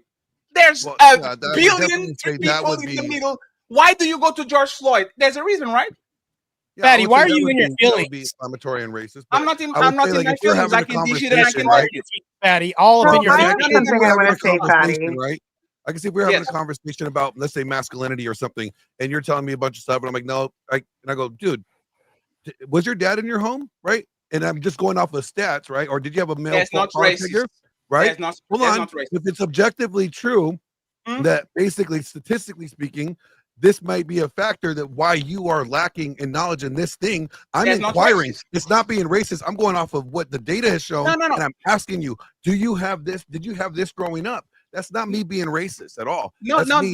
It's Well, he didn't say asking that. a question based off of It's the accusation. It's the accusation, though. Like even earlier, we were talking about the 1350 stat, right? And talking about the fact that black people disproportionately commit crime. But if you extrapolate that and just start assuming that like black people are criminals just because of the 1350 stat, that is like the racist part. Is you're taking minority groups and then extrapolating it to the majority, which is fallacious, and that's what makes it racist. Like racism is like unfair discrimination, right? Racism is prejudice based on race. Yes. Even prejudice is a type of discrimination, so it's all just unfair discrimination. If we know that most black people are not criminals, and we are saying maybe our ancestors weren't wrong about how they treated black people, is that racist? Yes, that is racist. Is that racist? Hey, I'm not going to say you tweeted that last week, but I'm going to say that somebody said that shit. Maybe our ancestors and our great ancestors, maybe that was the reason why they treated black people that way. So you're justifying slavery. You're not just saying it. Rachel? Are you that was taking Rachel shots Wilson. at Yes, that was her. Yes, that was her. Fatty. And you know what's funny? And you know what's funny? Like I said, this is what I'm talking about. Is the dog whistle shit. You are justifying slavery and saying maybe there was a reason why they're doing that shit. And then when I question, here comes Marte. That wasn't racist. You can prove it. Of course, because it's a dog whistle. Dog whistles can be proven. But go ahead. Go ahead. Would you say, Patty, would you say that you're sexist against women? Because I hear you ask women all the time. Do you? Yes. No, listen, you are? Yes, because I believe that men and women are different, and I believe in positive sexism, like chivalry, like me being a gentleman, taking my jacket. So I believe that men and women are different, so I'm inherently sexist. Is that bad? No, because I think women love to pay the first date, and I do it. I will die for my woman. I think a woman should sit on a seat if she is like, I believe in positive discrimination when it comes to sexism. So But respectfully, go You ahead. said earlier, you specifically said, "Oh, I don't want to keep women from doing this or whatever." But then when you're talking to women, you always ask them, "Did you have a father? Was there a father in the house?" Y'all do the same thing. Stereotypes are there for a reason. When fathers are missing, we know that people behave in a certain way. Stereotypes are there for a reason. No, that's not Period. me. That's not me. I don't go I don't do the father route. Don't no. You Fatty, I have a serious question. Saying stereotypes are there for a reason, though, doesn't mean again, the extrapolating from the stereotype again is the problem. Saying a stereotype exists is true. Making assumptions because of the stereotype. Tom, you're such Assumptions a are the bitch. problem, Tom. I agree. Wait, If you could stop extrapolating and Sarah, engage with something that I'm saying for once, Sarah. Sarah, you gotta stop just bitching all the time, Sarah. Say something. Hold on. Sarah, you just keep bitching. Like, what? Say something. Engage with what I'm saying. What do you think I'm wrong The about? rest of us are trying to talk, Uncle Tom. How many donos do you think it will take to get Ollie to come back from Africa? I'm starting to get worried about him. I was just kidding. I didn't understand a Give me word. an example of it being inverse. Fatty, get out of your feelings, Fatty. Because you're using an example when it's towards a black person. I'm on my Give me an example when it's toward a white person. Glenn, I'm sorry, I apologize. I interrupted you. Can we say it again? I just wanted Tom to give me an example of what he was just saying as if it was towards a white person, not a black person. Huh? We gave one earlier that like Sarah said that like if she turns down a guy, the guy will automatically say that like she's racist and that she's turning him down just because she's racist. So, like that's obviously stereotypes that are put towards white people all the time. Or for example, but we're not crying about it. Or for example, me being picked first on the basketball team because I'm black and Tom gets on the bench. But then like I'm the bad person. I'm the bad person and I'm the racist because I turned somebody down and suddenly I'm the asshole when he's the one, like the guy who's asking me for my number that I'm turning down. And you're using a white woman choosing to turn down a white man. What's that? She always says yes to white men. Sarah is saying this, right? A black man is going to go to her, ask her for a number. She's going to reject him, and she was going to say, "Oh, that's because I'm black." That's unfair. You don't know what. He's presuming it's because it's black. Nobody made it about race except for him, and that's what we see all the time happen. Who was it? What if it was? Who was quite it? a few. There was nobody here, obviously. Name names. It was Fatty. It was fat. Hey, everybody knows that I like big booties, so stop it, Sarah. Exactly. I like the juicy. I like the extra XL, the juicy. That's ones. a lot of coke, Fatty. Hey, open right now, bro. Keep you know what? It was a Tina. I did that to a Tina. Tina says, "You better stop it, Fatty." I said, but my point is that like those men turned it into race. I just thought they were ugly as shit, and I wasn't interested. No fucking big deal. I turned down any ugly man, right? Like I equally turn down men. I don't discriminate unless you're fucking ugly. But then I am made the bad guy every fucking time. No, but that's what we're saying, Sarah. That's what we're saying. We're agreeing with you. That's our point. But is that I'm is not dying over it. Like I'm not like, oh nobody my said God. You were. Oh my God, black guys, please don't come at me. Nobody said you were. Glenn just asked me for an example of. Glenn just asked me for an example of a stereotype of somebody doing that to white people and extrapolating these things to white people. That's all he did. Well, this was in a response example to Ali saying, "Oh, well, they tell us to go back to Africa." Right? Mm-hmm. Like, okay, well, I get called a racist just because I'm a white girl who turned down a black guy. Right? Like, get over it. Do you think for white people it can start to become problematic if every time we do anything around the black person it's assumed to be racist? Do you think that can become like a problem for white people? I think it's what are you talking about? I think it's turned into being problematic, right? Like yes, correct. Exactly. Right. So it is a problem. I'm not living my life around that either. Nobody here is saying to live their lives around these things. Well, the problem is that people are refusing. Ali gave an example. We're here to talk about race. Nobody's living their life around it. That's the topic of the fucking panel. What do you mean? Is the They- problem more of them people adopting a victim mindset and trying to blame everything on the other person's skin color, rather than just saying, oh, maybe I don't meet up the standard, or I'm not, at Well, par? it can be sometimes. Yeah, of course. There's a lot of people who blame everything How often on do you think like that's the on case more than racism. it is the There's other thing around?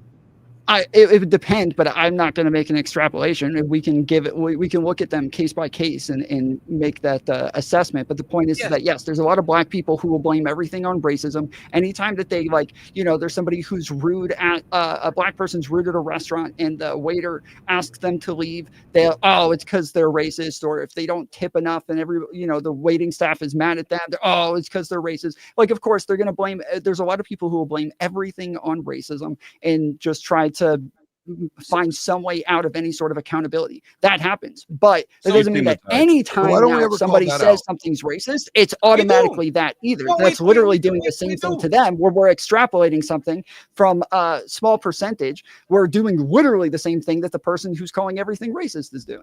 And Glenn, we actually do. We call that out when it's uncalled for, like we did now with Sarah when she said, it said that I'm racist. No, she has a preference. But the reality is, the same people that complain about everybody making it racial are the biggest race baiters. They literally roaming the internet looking for something racial to have a conversation about it. Every time a shooting happens and we say, don't make it political, don't make it about race, the same people that say don't make it about race do. See, the usual suspects. This is why 13% of the like y'all make it about race, and then when we do the same shit, we say, why are you talking about race? Race doesn't matter. It does for y'all, because if it wouldn't matter, y'all shut the fuck up and actually judge people by the shit they do instead of by the color of their race. Y'all don't do it, so it's not my problem. Well, this is my question about, because you brought up the bus attack, right?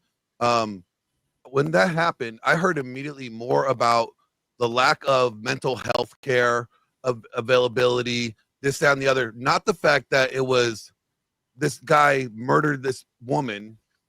It was, where's the mental health care? Where's this and that? It's because he was actually diagnosed schizophrenic. And the reason that people were mad is that he was out on the streets in the first place because he was a violent schizophrenic. And they felt like we should have already have known this and put him away so that he never had the chance to do this to somebody again. But it's not that just anytime somebody commits a crime, we automatically assume. Sorry? They had him available to arrest, right? They had him on that he released on his own recognizance. The judge released him on his own recognizance. Yes, but what do you know what that was for? Do you know why they released him? It was for calling the cops, saying that while he was in the hospital that they were trying to harm him. Yeah, so how long, that was 9 months ago in January. How long do you think it makes sense to hold somebody for calling 911 too many times? Well, I mean, you just said that they should have already had him out of the streets. So maybe for the last 9 months until they. Right, but the problem is that that's not the issue. It wasn't that they released him on his own recognizance. The problem is that we don't have healthcare facilities to actually take care of these people. And the little bit that we did have, especially in Democrat cities, are all being defunded across the nation right now, to where we're having less and less resources for these sorts of people. And so while everybody, especially on the right, is crying about the fact that this guy wasn't locked up in some sort of mental facility, well, these mental facilities are currently being defunded. So where are we supposed to put them? Make a I mean, I'm with you on the mental institutions. Like, I think we need to bring those back, please. We could put the T's in there and a bunch of other people's in there that they all have mental health issues, right? Yeah, but my question about this is, like, when a white kid is shooting up a school and they said it's a mental health issue, nobody's talking about, he just needs help. He should have gotten the help that he needed.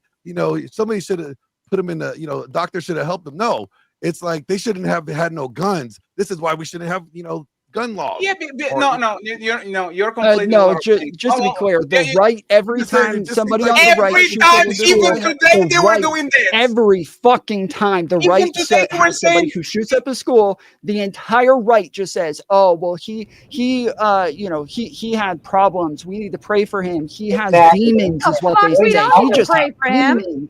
No. Pray for him. Show me someone that says that. No, we literally proved it.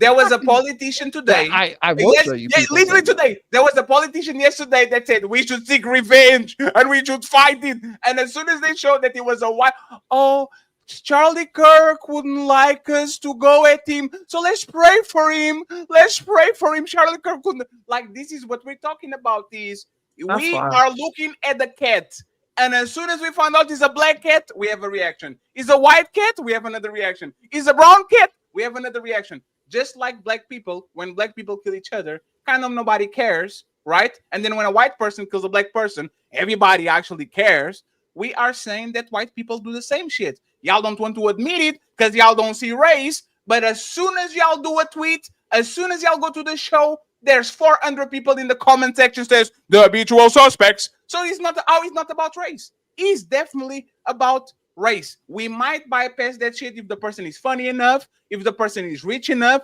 if the person is charismatic enough. But for the regular people, we are having these conversations, and it's always in bad faith because the biggest race baiters, the biggest race warriors will never admit they do that shit. And go ahead once again, Marte. What makes the biggest race baiters? Like, because if I say this, Myron Gaines is a race beta, right? The situation yesterday didn't involve no black people at all. And every 2 tweets, you monkeys, he's talking about the people that are celebrating instead of talking about the shooter. He's going out of his way. Of course, black people are going to say shit. Of course, white people are going to say shit. Of course, liberals are going to say shit. Of course, conservatives are going to say shit.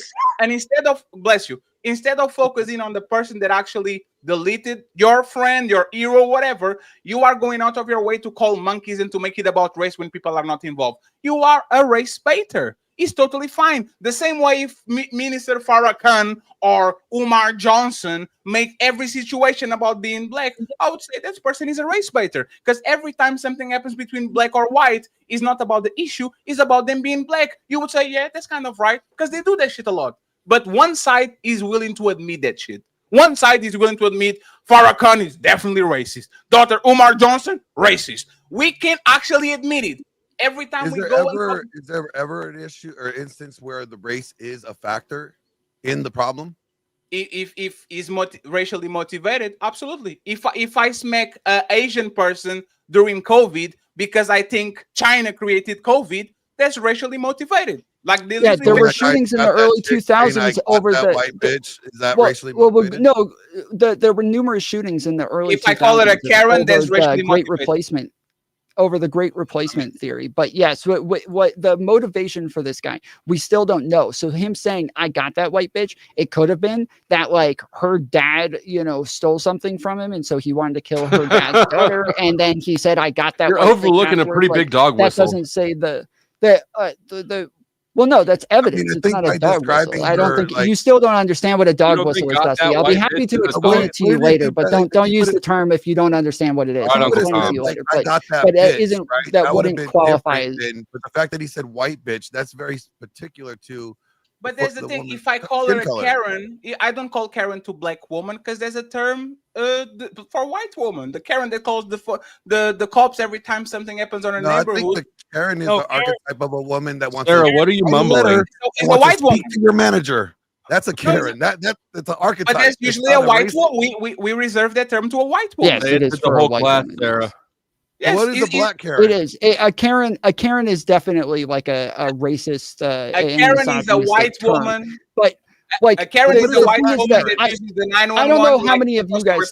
I don't know how many of you guys have done this, but I've for the last like 3-4 months have spent a lot of time debating black people about the fact that they make everything about race on the left, that they call everybody racist on the left, that they say that white people are the only racist and that black people aren't capable of being racist. I spend a lot of time debating people on the left while I'm on the left arguing against their race baiting and their racist slogans and shit. But I don't ever see this from the right. I never see this from the right. Even the few who did, Andrew Wilson used to consistently call out Nick Fuentes. I think that they're on good terms now from last I heard. So I just don't see the same from the right where they actually call out the bad actors on their side. And even when we're calling it out, you guys argue with us about it the whole time. Because they're getting closer and closer. I'm not sure if I'm on the right or the left. Yeah, because you're still trying to confused. figure out It's what a like black you are parent is. trans polity. I'm trans now. You are. I don't want to like call a black woman the wrong term. So can I get If the I black was, then I would parent have the terminology, ultimate victim please? card. You cannot disagree with me or you're transphobic, fatty. So Glenn, for example, one second. I didn't hear the joke because I'm don't understand English. Because you're transphobic and you don't listen to us transes. Yes, we love. Shout out to Neve. We love her. Him, Glenn. That's, for example, the Keisha, the Don Quisha, the boom. Like when a woman is behaving on an aggressive way, we look at her and we don't call her Karen. We do a particular term that is the name that will be LaQuisha, that is kind of considered as black. Like people do that with every person. Ghetto single mommies. I thought those were I hear ghetto people single say mommies in the strip hyenas. club. That's what I've heard. Hyenas is an universal term, but what I'm saying, that like you are going. There's some terms for Asian people. There's some terms for Indian people and how they smell, for example, that I'm not going to use here, right? But for the most part, every single racial group usually has a word that is kind of associated to the bad behavior. I don't think that's unfair to say, hey. Like a Karen is a woman that wants to complain and write a letter to your manager. I'm just trying to understand what's the black version of that. I don't know.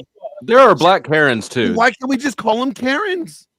No, you can do it. Hold on. We're not telling you not to. We're just explaining what the stereotypes. Stop mansplaining to us, Darren.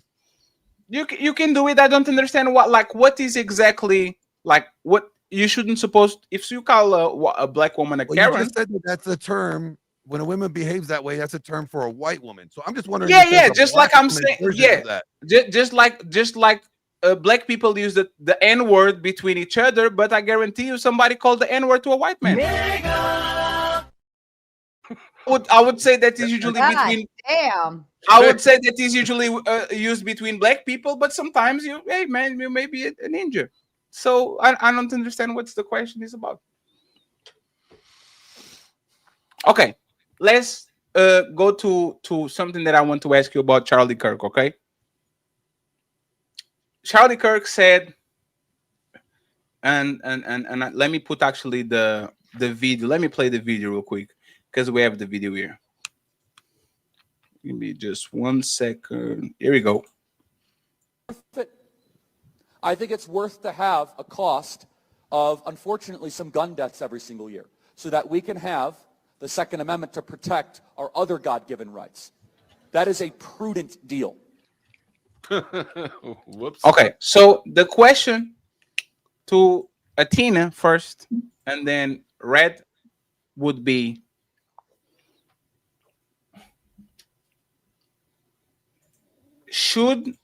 is this, what's up, Go? See how you doing? Okay.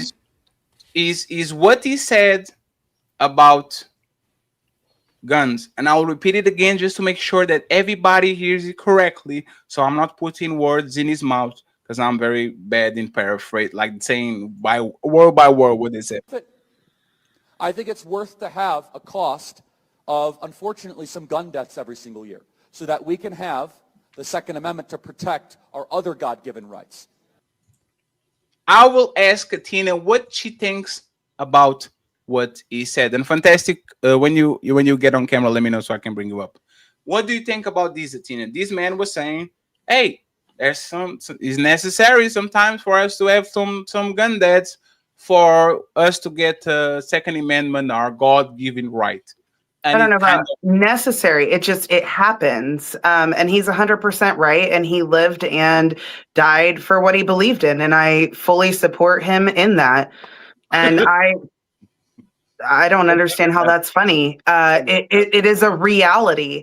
If you are going to have guns, there's going to be gun deaths. And it's unfortunate that there are criminals out there who are going to do it. But if we want to protect ourselves against the government, we need to have guns, period. Like, Why if did you take away our guns, then I mean, the government can just take over. It doesn't even make sense. why didn't the good guy with the gun stop the bad guy with the gun?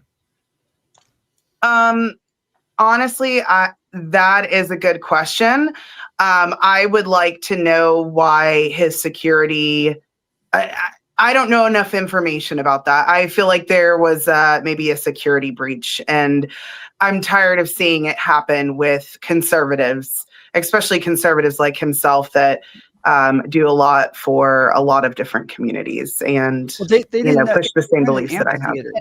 They didn't know where the shot came from. In an amphitheater, it echoed from all over the place. They couldn't have known that it came from up top on the roof. I don't know. Oh yeah, but you're supposed to secure those areas before. Even though he's not a politician, he does speak, especially talking about, Transformers. You're gonna get.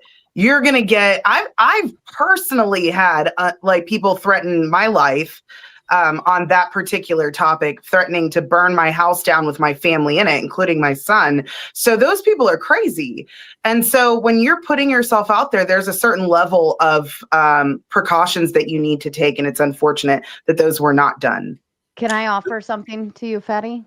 Yes, Miss, and then Ghosty, please. Go ahead. Okay. Statistically, in 2022, gun deaths total 48,204 in the U.S., while medical malpractice deaths are often cited as the leading cause of death in studies, with one 2016 Johns Hopkins study estimating over 250,000 deaths annually due to medical errors. Should we stop all hospitalization, all medical practices? Should we stop doing surgeries? Should we stop giving vaccines? Should we stop sending people to the hospital because people die from medical malpractice? Absolutely. I think you should pray so your God can help you heal.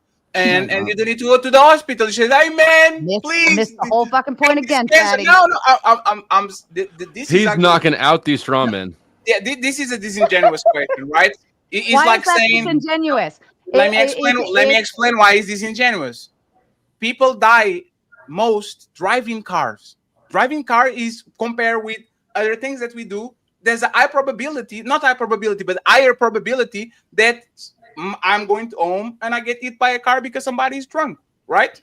I'm not saying that people shouldn't drive cars. I'm saying we should pass legislation, push information, education to make sure that people drive as safely as possible, not under the but you're proving his point, though. That is the point. So the majority of Americans do believe that we ought to have the Second Amendment. We ought to be allowed to have guns. And we all know that as long as we do have guns, there will be a certain amount of gun deaths. The gun deaths are the leading cause of children today. But no, it is because hold on. The point is that we take with every single right that we have, there's going to be downsides to it. The fact that we want freedom of speech means that there's going to be people who say horrible things and lead people in horrible directions. But we all accept that with the rights that we get with the First Amendment. With the Second Amendment, we know that there's going to be deaths with the Second Amendment, yet we all accept that with the right to have guns. That doesn't mean that we can't have legislation around it to try to minimize this. Just as with cars, we know there's going to be a lot of deaths with cars, but we still allow legislation to put speed limits on things, to say that you have to have a seatbelt, to try to make it as safe as possible. We do the same with guns. So your point is easily debunkable, right? So this is what we do. If our healthcare system is bad, we'll look at the country with the best healthcare system and try to mimic them, right? Right? This happens with everybody. I'm playing basketball and the Spurs are 3-time champions. We go to the Spurs and look at their system and we take the best system of the best team and we try to do it. This is why the league went from a 3-point shooting team to a pick and roll team, a pick and roll game, to a pass to the post, so check and dribble and dunk. This is what we do. If I'm saying that people should look at the best hospitals on the best country in the planet and try to mimic their system, I'm saying to Americans, look at all the countries that have no gun violence. Are you telling me that those people don't have mentally ill people? Of course they have. Mental illness is not an American thing. It happens to everybody in every part of the world. The difference, once again, is on these actually evolved countries that don't have these problems. And for example, Canada doesn't have these problems. And I'm not saying that Canadian people are different than Americans. For whatever reason, they don't deal with this shit every motherfucking week. That's fucking bandwagon. I don't know. I don't fatty. know what How that. is it the You just said that my bandwagon? point was debunkable. Just because also like You just Yeah, said yeah, my because point you was mimic- debunkable. You didn't- No, because you mimic the country with the best results, and the country with best results and less gun deaths is literally virtual no guns in circulation. That's what you should aim But they for. also have the It's most just- knife No, deaths. one second, please. I just want to say this. Is an American thing that you have metal detectors in schools. Is unimaginable that I'm playing basketball or my son is going to school and I'm going to read on the news such and such.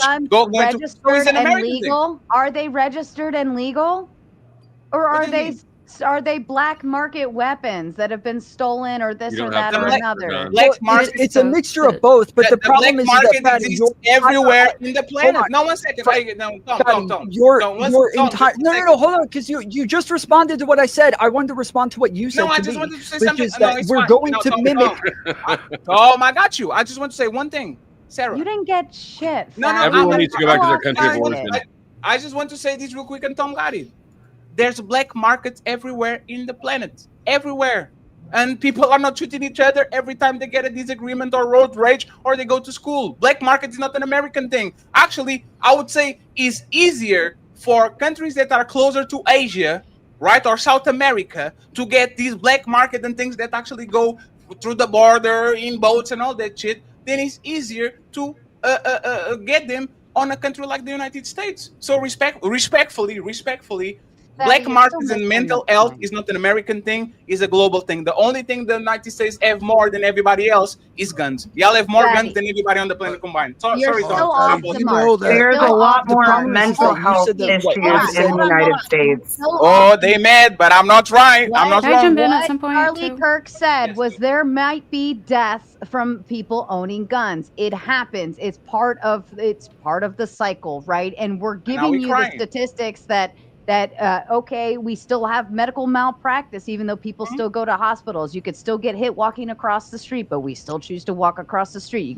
You could die in a car crash, although dying in a car crash is statistically similar to dying by gun violence, right? But medical malpractice is 250,000 people per year. Dying by a gun violence is only 48,000 or something per year. Like you're missing the mark, fatty. You're trying to go off on this tangent of like, well, all of these other countries did it, but all of these other countries also don't have the same rights system as we do here No, in it's America. not. No, Australia, So it's not. Hold on. It's not the during right. COVID, even Australia during COVID was even they were up in arms against their government because they couldn't even go outside. They had all of these issues, yada yada yada, but they couldn't defend themselves. They couldn't become tyrants or anything like that because they didn't have the weapons to do so. Right? So what? Okay, was so the- hold on, wait. Yes, You right. said that I could respond after you said the last thing. and I Yes, said, Tom, like, you are right, the Tom. difference You is that- got it. Tom. One second, just 1 second. I know. Tom, and then Miss Ghosty and And Glenn Lawrence, please. Okay. What? Okay. What? Go So Ghosty. the difference I was is that supposed to go a while ago. Yeah, You crying, she was supposed to go well. So the crying. difference is that you're just looking at, like, you're saying that you said I was debunked because we're just gonna look at what it is that other countries do and try to replicate their outcomes. The problem is that, like, Saudi Arabia has much lower crime rates than we do, yet they're a very they're a totalitarian dictatorship that treats their citizens very, very poorly. We're not going to try to replicate that just because they're willing to do it and they have better outcomes. We have a certain set of values, and some of those values are things like free speech. And again, that free speech can come with a lot more hate crimes and people getting misinformation. Yet we still value that free speech anyways because it's something that is it is part of our entire culture, just the same as having guns and being able to defend ourselves. Even if the majority of the time we're not defending ourselves, we still have that as part of our fundamental culture. And that is not something that we can just say, let's just replicate other countries because of this. Tom, that's such a bullshit. I'm not talking about Saudi Arabia. I'm talking about Canada.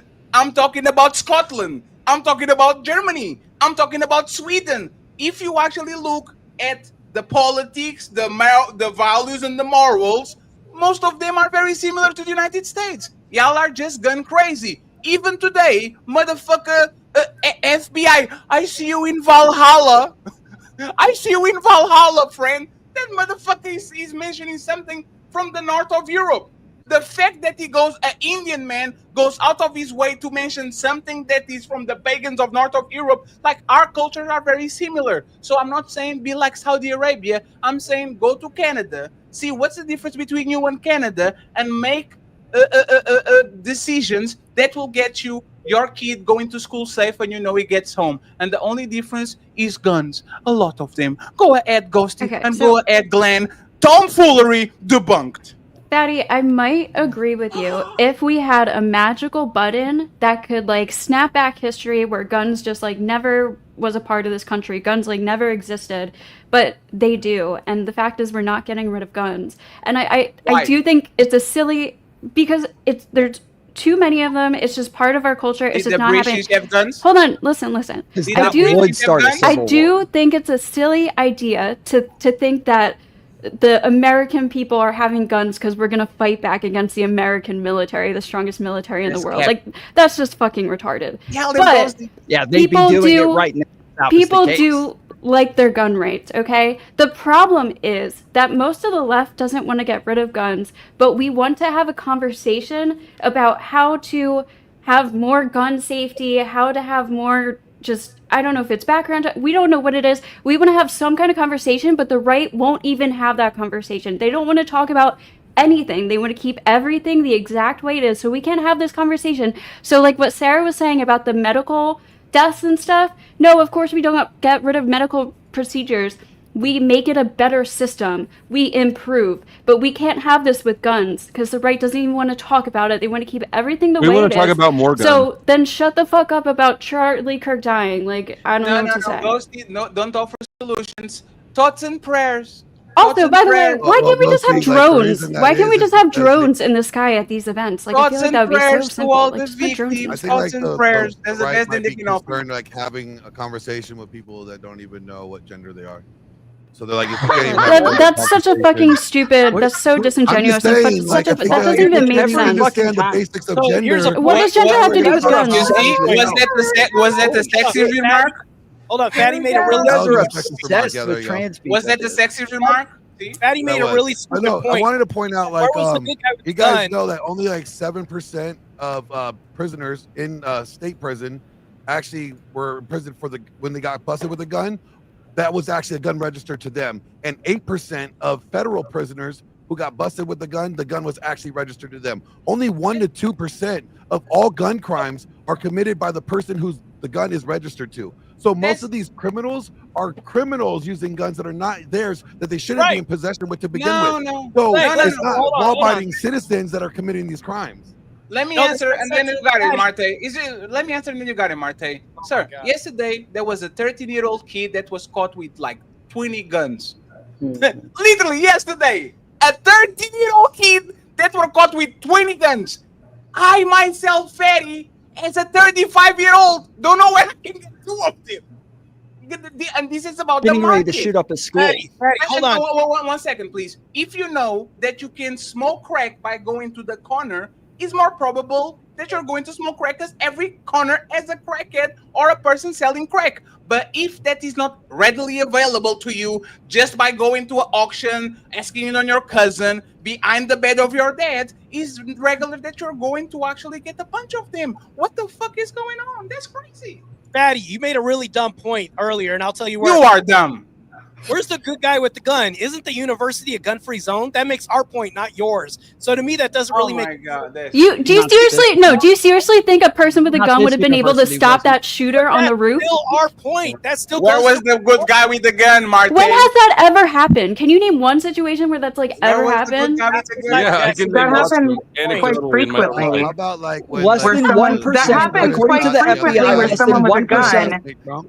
According to the FBI, less than 1% of gun deaths have a good guy with a gun, or less than 1% of gun crimes have somebody fight back with a gun. So like it's almost never. How do you measure something that doesn't happen? Maybe we need to arm more people. If more people were able to conceal carry, maybe that percentage would be higher. I don't know what do you mean? I just don't understand how like. I just said it's less than 1%. If a crime doesn't happen, There's nothing to measure.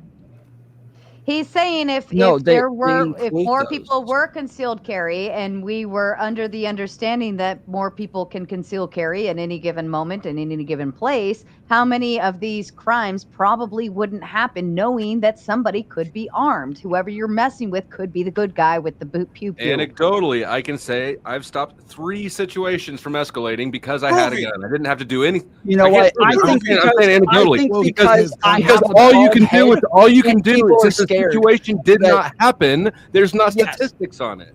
True, actually, and I think because I have a bald head and there's more trans people around, more people are too scared to commit crimes, and that's why a lot of crimes just don't Ban happen. dog is shit. 'cause we need more trans people and more bald heads. There's technically. trans? Where did you get that stat from? Because I just looked it up and I can't find it at all. What's that? The FBI 1%, less than 1% of people are essentially Yeah, I'll send it. gun crimes are stopped by someone who also has a gun. Because I'll put it in I'm the- looking up. Private chat. Damn, Okay, Tom. thank Damn, you. Tom. You better fight And back. I wonder if that's I'm just referring saying, to like in theory, citizens, in 'cause law theory, there's enforcement actually stop a lot of gun crimes with guns. no, but there's the thing, right? You are going to Yeah. escalate because everybody got guns. This is what happens, for example, in my country. And I know it's anecdotal because I live on the 4th safest country on the planet. But when I get stopped by the cops, I know I'm going to make it home. I might do a detour and go to jail for a little bit if I'm drinking or I'm doing something stupid, but I know I'm going to make it home because the cops are not on their tippy toes extra aggressive because everybody has guns. So they have to be on defense all the time. This is what happens on the United States because, everybody has a gun. The cops, if you're driving and there's a road rage incident, if you're playing basketball, I shouldn't want to fight tomfoolery because maybe tomfoolery has a gun on his bag. But the reality is actually happens worst. You should put a dress on it, Marte. You should lower Dexter pants and show his booty. So Well, that just means you're a police officer. hey, Marte, you better not fuck with me. I'm upset. So your cops are lax and not expecting it. Our cops are expecting it. You better So that stop means me, Marte. they're more lax. No. But, Yeah, but that's his point, though. Like, yeah, but that's my point. That's not necessarily a good thing. Why do you want your cops to be more lax? I would want my well, cops. no, to be there's fair to less anybody. tension. There's it's less not immediate tension. Every time a cop pulls somebody over, they're automatically thinking like, "Oh, my life could be at risk because Yes, they might have a gun." That's reality, though. That's reality. Okay, No, but but pulling they don't someone have to- over they for don't a need traffic gun to end stop. someone's life. But They don't that's need my a gun to point, end his life. Glenn. No, Glenn, but that's my point. If you like, what did they say? If you are a hammer, you're only going to see nails, something like that. Like the American people know that not most, but a lot of Americans carry. So they have to be on their guard all the time. They're going to escalate And that's the situations good thing. because as soon as I put the hands on my pocket, oh, don't put your hands on your pocket, don't. In Portugal, if I put my hands on my pocket, he's going to ask, "Sir, are you trying to get rid of some drugs? Like, what's going on? Why are you putting your hand on the I don't know what you call the place where you put the papers and all that shit." So is different, right? Because I'm expecting to get home, and the cop is expecting to get home too. If everyone is armed, like that's not the expectation. As soon as you reach for the papers or for something, I'm going to assume that you're trying to reach for a gun. How is that not understandable? No, it's understandable, Sounds but more there's nothing wrong with cultural. it. There's nothing No, wrong sounds with like the guns. cops Sounds like being everybody has a gun. Sounds like Yeah, I felons would are rather safest assume people. that all guns are loaded, right? Treat all guns as if they're loaded. So treat Well, all people and as those they might cops don't know possess, you. Those because not everybody those- needs a gun to kill you. A No, knife no. could do it. For me to get a gun in Portugal, I need to do a bunch of things. I A could bunch teach of you how to things. make one But real quick. But that he's so doesn't mean, like, rigorous. okay. And 1 second, Glenn. He's so rigorous that when people threaten me, Ferry, I'm going to Portugal and I'm going to get you. I says, bro, your shit is going to be stuck in customs. I know for a fact you're not going to do nothing to me. You are going to be mad. You are going to get to customs, and Portuguese customs is going to say, "Sir, are you John Wick? Are you like, who are you to be carrying guns like that?"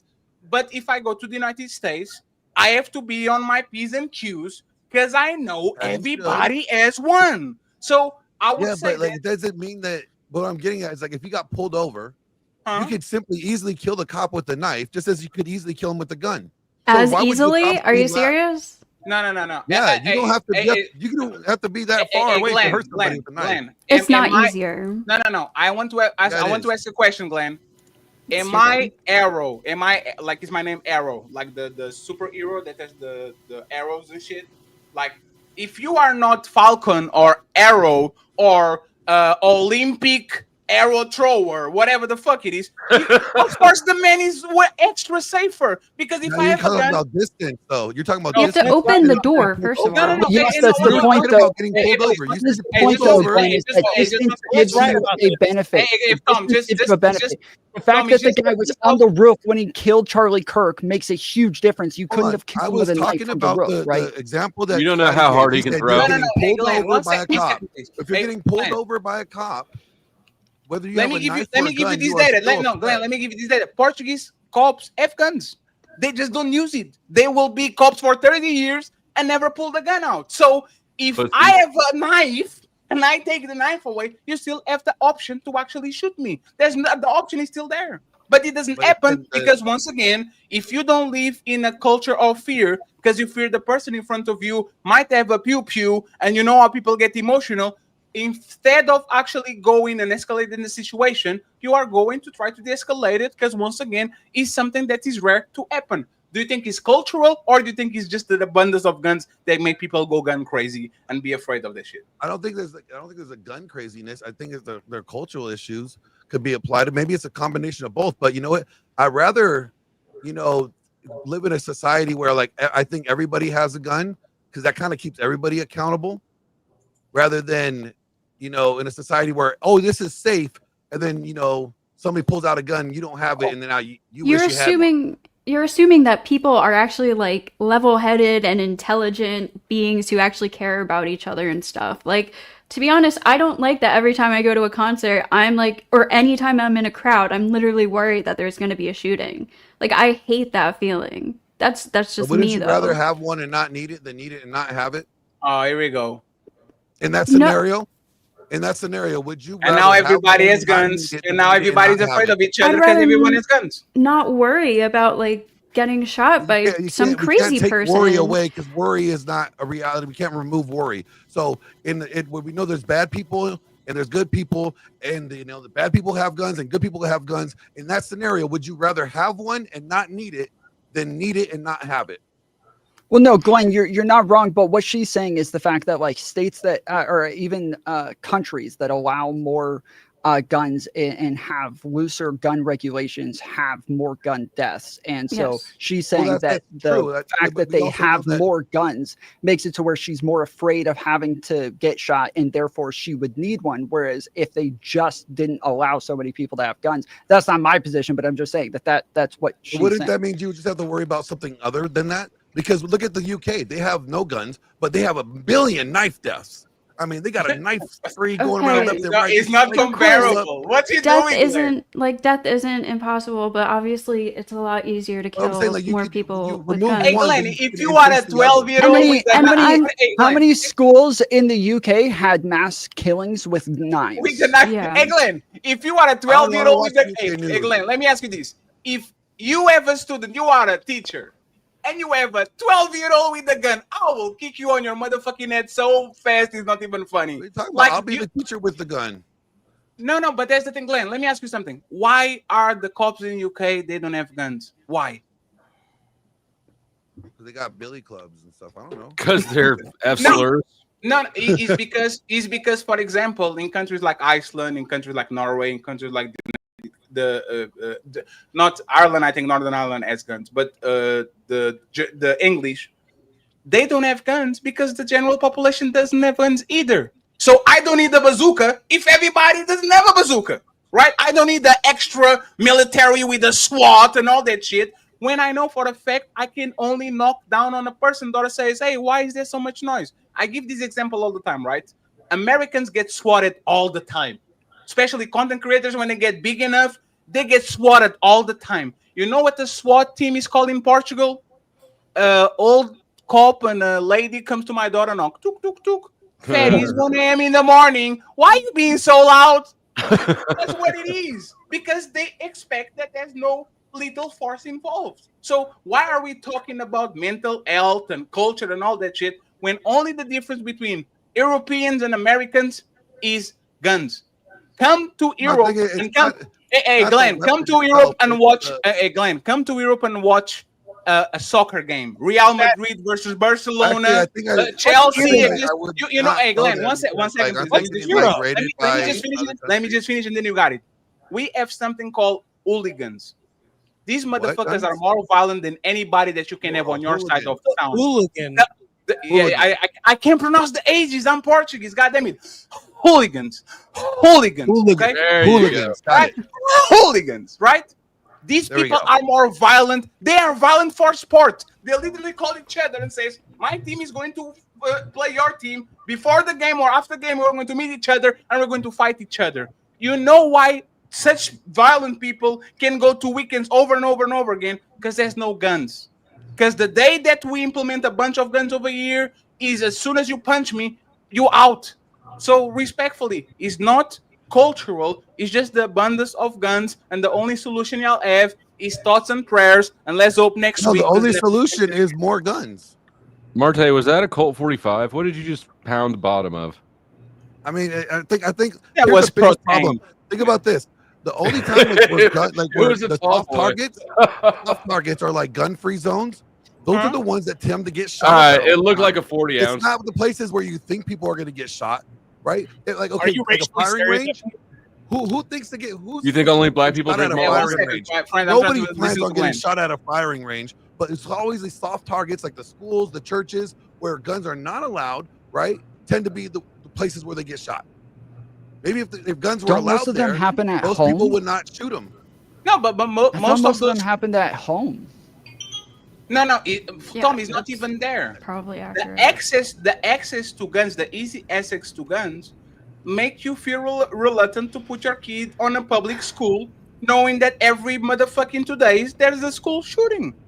Like that, and the school shooting only happens. You know why? Because Glenn has 7 guns, and Powder Dusty has 7 guns, and 12. Tom Fuller has 7 guns. And my kid can steal 1 gun from you, and you don't even notice. This is very important for me to clarify because Marte's here. I have 0 guns. I'm just saying, like this happens because I can actually sneak a gun out and go to school, and you wouldn't even notice because everybody's full of guns. Again, people here are going to have guns. Americans are full of that guns. Speaks to more of not practicing good gun safety at home, right? Well, That's not has nothing to do with the gun or the gun you don't owner. need gun I mean, safety the if gun you don't owner have should no have gun. locked his guns up. If that was the case, then you wouldn't have that problem. So it's not even a gun.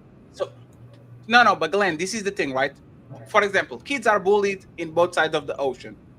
If I'm bullied, I'm calling my older brother, and we're going to fight, right? Or I grab a stick, or I grab a brick, or this is how we solve things.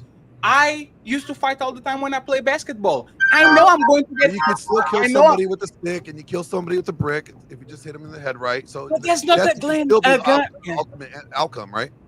Glenn, would you rather fight somebody with a brick or a gun?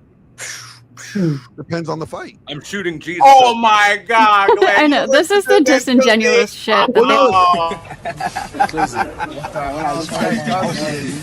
It is what it is. It is what it is. So why do you have a cabinet full of guns and not bricks? So why don't you have a cabinet full of bricks? Why do you have a cabinet full of guns? Just keep a bunch of bricks around then, right? I got the bricks on the front yard, so don't worry, they're there. To hide behind when you. Damn. Hey, Glenn, there's a reason why Americans don't have a object. Not the gun is the issue. It's access to the gun, and it's who has the gun. This is why the left wants to have conversations about how we can have better gun responsibility and gun safety. But like I said earlier, the right doesn't eat. You guys don't want to. You guys want to keep everything the exact way it is. So then just. So they will say thoughts and prayers. Why do you keep bringing that up? Why do you not? Why are you talking about gender when we're talking about guns? Reality. We're not talking about gender. We're talking about fucking guns. I don't know why you keep obfuscating. I find that offensive. One thing does lead to the other. No, it actually doesn't. Talking about gun safety has nothing to do. Is the truth. The truth is a principle all the way across. So if you can't answer that, so you just don't want. So then I don't know. How do I know that you can? I'm not answering that question because we're talking about guns right now. Like, I just think it's actually stupid and Let's be real, retarded, when and you you're say just you want to talk memeing. about gun safety, what you mean is you want to convince people who legally own guns to legally own less guns. No, it's not. It's not about. Okay. No. It's not about how many guns you own. It's about who. The type of guns that legal owners are allowed to own. You want people who are law-abiding citizens to give up their rights to do something.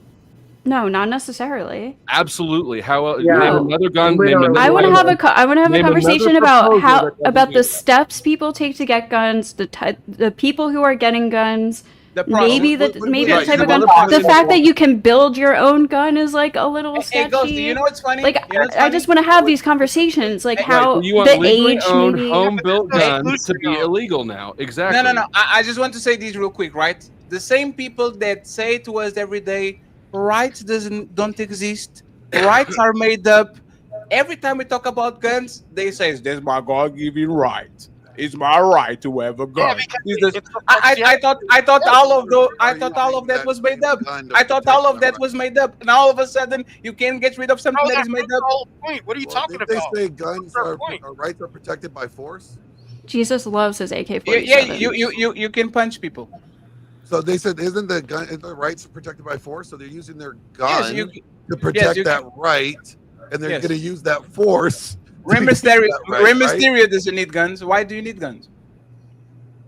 Why don't you fight with your hands like a man? Different things. No, my question is why people don't fight each other like a man. Things. That's crazy. Are you trying to emasculate somebody with a gun now? Are you man shaming now, Fatty? No. I'm not man shaming. I'm just saying if people have a someone's problem with it, less of a man because he has a firearm. No. Actually, let me say this. I think that people that actually solve their shit with their fists are more of a man than men that do pew pew. My second amendment, my drone. Like, I believe that if you're getting robbed, if you are actually in a situation where you don't want to fight and people try to fight you, I agree you should have the right to defend yourself. But when two people have a clear disagreement and they want to fight, I think pulling a gun or saying I'm going to pew pew you is the most bitch ass motherfucking shit that ever is, because why you try to kill me for a random conversation on if YouTube? you start a fist fight and you get your ass kicked and you get mad and you go grab a gun, that's a bitch move. That's another. I don't think that's the majority of the issue here. I agree with that too. I agree with that too. Or you could be like Tom Foolery and just shove dog shit in your opponent's mouth. Wait, what? What? This is probably what would you say? What's the lore behind this? This is a great story. What's the I got into a fight a while ago, and while I was in a fight with a guy, the guy's dog had just shit on the ground, so I picked up the dog shit and shoved it in his mouth and his eyes. I will say this: if the guy pew pew you, Tom, I wouldn't be surprised. I would be like, but they had guns pointed at me while I was doing this. So you guys hear me? To be fair, they had guns pointed at me while I was doing this. Best thing. I have to. But Ghosty, what is the process that you would like for the gun ownership? So I don't know, like the ideal process. Again, I just want to have a conversation about it. Like maybe About taking away maybe legal gun ownership. Maybe like a certain until you're 21, you're not allowed to own certain types of guns. Like you're allowed to own like Charlie Kirk. Like certain types of guns until you're 21, or like you need some kind of training before you're allowed, or there's like a amount of time. All these are like that would just save Charlie Kirk, and so we can reject firearms should have to go through a firearm safety and we have training that program. Well, we weren't even talking about things. Why don't we just have firearm safety in school, public schools? Teach everyone how to handle guns. Everybody, whether they're going to have one or not. Because everyone. This isn't even about whether or not it would save Charlie Kirk, because this was a conversation about the statements made by Charlie Kirk and the fact that he said that he would rather us have guns, even though there's going to be a certain amount of deaths. So we're having a conversation. And he stood in that square. And once again, what he's saying is he knows he can't get rid of gun violence altogether. No. Let me just say this, Glenn. So there's going to be gun deaths. Yes. Glenn, also, your mic is still doing it, and you're super quiet. Yeah, it's really hard to hear you. So this is my statement, right? He didn't deserve to die. I hope the person that killed him gets whatever happens to them, the most egregious. But he said it. He said it. I don't think people thought it was him, and this is what I'm talking about. When people are saying this about random kids and random people across the United States, nobody has a problem with it because yeah, he's right. But when it happens to somebody close to you, now all of a sudden you don't want us to use the words that he said against him. I'm going to move the conversation to a second thing, and then we're probably going to talk relationship and wrap it up. Sarah. Yes. Oh shit. And I know, Sarah, I know. So I'm just asking you first because of this, right? He said that he doesn't believe in empathy. That is a made-up word, right? And the people that were defending him was literally asking on Twitter and Reddit, why are you doing all these memes and clowning him? Don't you guys have no empathy? Should we have empathy for him, or should we follow his words and say the dude doesn't believe in empathy, so he gets nothing from me? It's not empathy. It's just plain respect. It's human decency. That's all it is. It's just plain respect. Somebody passes. Somebody passes away out of respect to those who were close to that person. Just out of respect. You don't even have to give a shit. It's just respect. Just respect. Right, to say. But why would you care about respect towards them? Why would I want to give them respect? Self-serving. You can see the self-interest. Empathizing with them, maybe. No. So for people, you want to be empathetic to the family's hardships. Just 1 second, friends, just to make sure that we have the right quote. I can't stand the word empathy. Actually, I think empathy is a made-up new age term that does a lot of damage. Now I got the correct quote. You got it. Yeah, I've done several that wasn't the end of the quote. That was not the end of the quote. There's a little bit He more. continued saying that compassion is a better word. Actually, Finish he the whole says quote, sympathy is Fatty. a better word because he doesn't like the word empathy, because when you use empathy, you take on the person's emotions, and that draws your decision. He said he'd rather use sympathy because you will be able to make a decision without taking on the person's emotions and have a valid point when you're talking with someone. That's why he was saying that. What is Fatty straw man got turned away at the door. No. It's fine. I like it. Did he say it was a made-up word? No. 1 second. I'm not Marte. I am not trying to win a debate just because I want to win a debate. Sorry, Marte. I'm just saying. Wait, but did he say sympathy was a made-up word? I have the exact quote. He said he believes in sympathy, feeling pity or concern for someone suffering, but not empathy because you're taking on that person's feelings. That's why he doesn't believe in empathy. Empathy is a weakness. Empathy is a weakness. Empathy is not a weakness. What? Yes, it is. Just because you can put yourself in somebody else's shoes and understand what they're feeling, that doesn't make you weak. Hold on, don't. Empathy literally makes you sympathetic. How can you even know what? How can you feel certain about what someone's going through without knowing or trying to feel what someone's going through? For example, when you are are you an empath? That means you take on the person's feelings and emotions. Yes, but the idea is the greatest idea is when you empathize with his family, you're trying to think, okay, if if my family died, I wouldn't want a bunch of people running around like making fun of me, saying they're glad that this person died. Like that's empathy. Whereas like sympathy is saying like, oh, that sucks. Like I could understand how that sucks. But empathy is like, you asked the great question. Why should we show sympathy? It's the empathy. Who is this person? What was their life like? What do I feel like about what he just went through, or if I can feel like what he went through? The empathy is what makes someone sympathetic. If you can't even think about what someone else felt through, or even connect to what someone's went through, how can you even give them sympathy? You don't even know what it feels like. You can give them respect. The problem with empathy and sympathy is they're both dependent on you feeling a certain sort of way. So it goes down if you're tired. It goes down if you don't know the person. Respect, you can accomplish everything better with respect that people lean on empathy for. Empathy that's good because you respect people that are closer to you and people that have more power. When you have sympathy, I got you, Red. It's just 1 second uninterrupted, Red. Respect a lot of times comes with power. if there was a 1 million subscriber YouTuber right here, we probably have more respect for him than you have for Ferry, because Ferry only has 15,000. Respect is not actually fair. A lot of people gain respect for It's more shit fair that than should be empathy. respected Y'all about. moved the goalpost though. They Don't moved Yeah, no, it's more no, fair but than then, no, empathy. but the goalpost was moved. yeah, to but respect. there's one second, please. One We're second, talking about please. emotions. Oh, yeah. But Ali, this is what I'm saying to Powder and then Petty Red, right? If I respect you because you have 1 million subscribers and you fall out of grace, right? I won't respect you anymore. But if I have empathy for you, no matter how many subscribers you have, if I put myself on your shoes, I will always feel sympathy for you because I'm putting myself on your shoes and I'm treating you like a human I being. disagree. I think that respect none of them are perfect, but I think respect is more stable than empathy. That's not sympathy. Oh, you Can I address that? Because No, one second, One second, please. I interrupted Red. And then you guys can have it.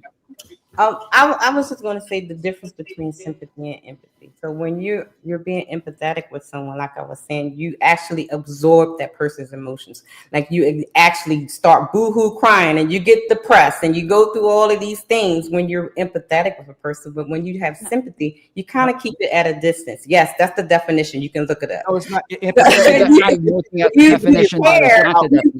Excuse me, I'm talking. You care about someone. You care about how they feel. You care about what has happened. That's sympathy.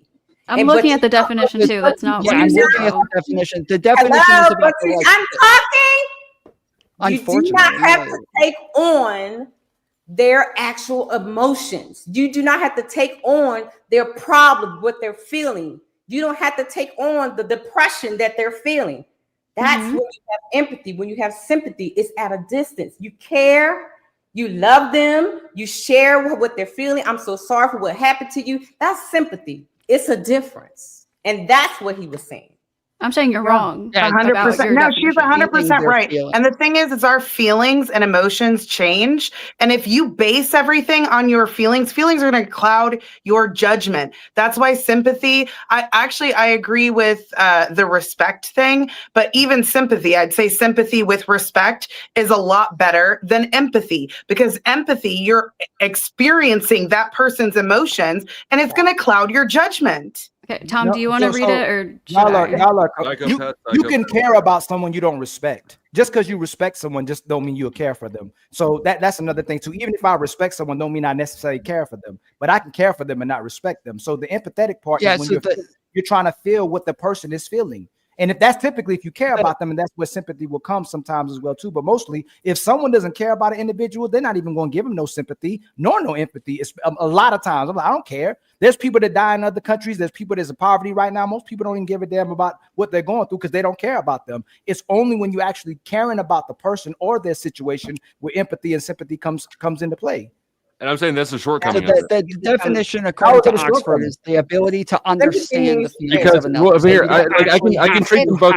You can also go down to just forever because I can treat empathy and sympathy as if the same thing because they both have the same shortcoming, which it depends on you, the observer, to actually give a fuck. Whereas if you just operate in a system of respect for other people, it doesn't matter what sort of mood you're in or whether or not you like that person. You recognize somebody just died. I'm not going to make a joke about them right now. Right. If you respect them, you also have to give a fuck. What do you mean? No, you don't. No, because you operate on respect, meaning you don't even have to respect the person. You can respect the concept of basic human decency. You can also respect yourself and your own fucking dignity. That's called empathy. You can also respect in your own fucking dignity as a person to say, you know what? I think I'm above making fun of someone who just passed away. I'm above making fun of someone who's just murdered. I'm above that. I respect myself. No, that's not sympathy. That is you're literally defining sympathy right now. You literally just defined sympathy. Hey Sarah, can I ask you a question? Can I respect my enemies and still try to? So, do y'all think it's more helpful to someone? My mouth was moving. 1 second. It's always moving, fatty. That's why you're fatty. That's why I have big lips. We're victims, so let us be victims, please. I'm glad you're back from Africa. I know I ate a lot of donuts. I was going to bring you some donuts. I'll tell you where you can get them, but white man put tariffs on them. I'm actually from New York, okay? Thug life. So this is what I'm going to say, Sarah. Can I respect my opponent and my enemy because they are an incredible enemy and still try to do the most damage possible to them? Can I respect my enemies and still want to delete them to? Can I do that? Can you still respect them and still take them out in one blow? Yes. Yes.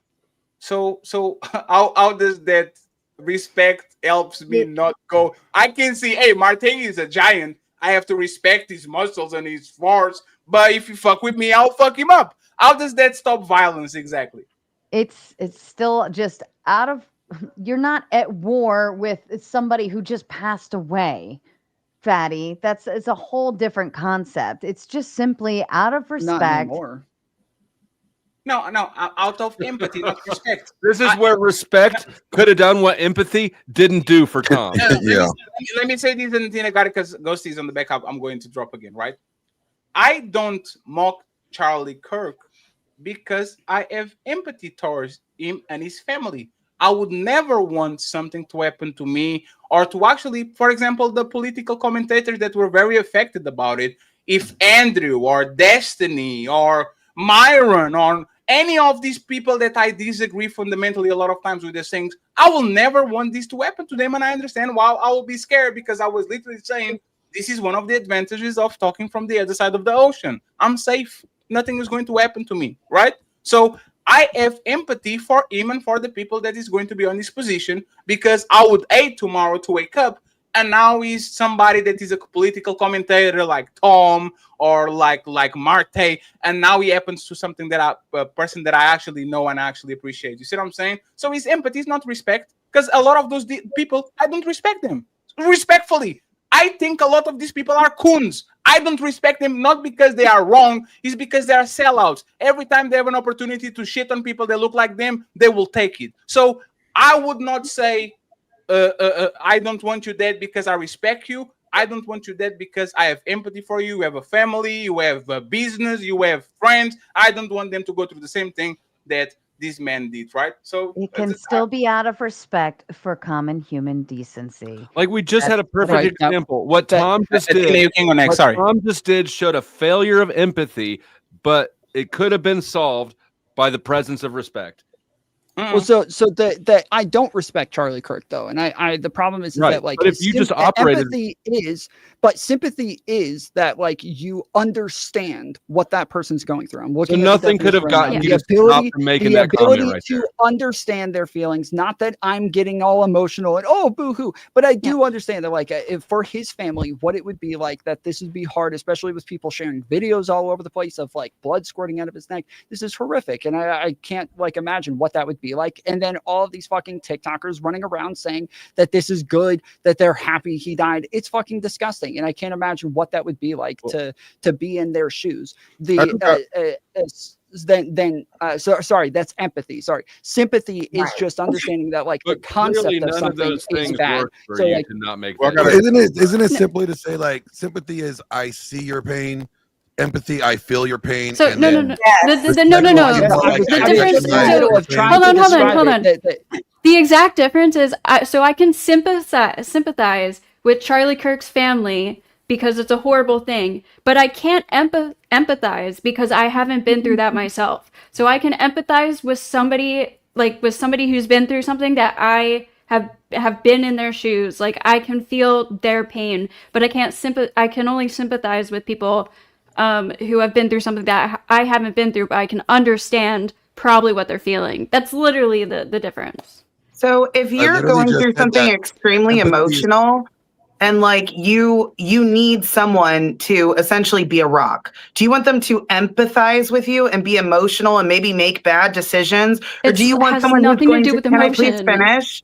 Or do you want someone who's going to sympathize and have a clear mind and not be as emotional as you to give you direction? Or do you want someone to be selfish and make it about themselves so they feel what you're feeling instead of actually giving you the direction that you need and the comfort that you need? Because if you are feeling the same thing as them, you're not going to be able to comfort them the way that they need. That's not true.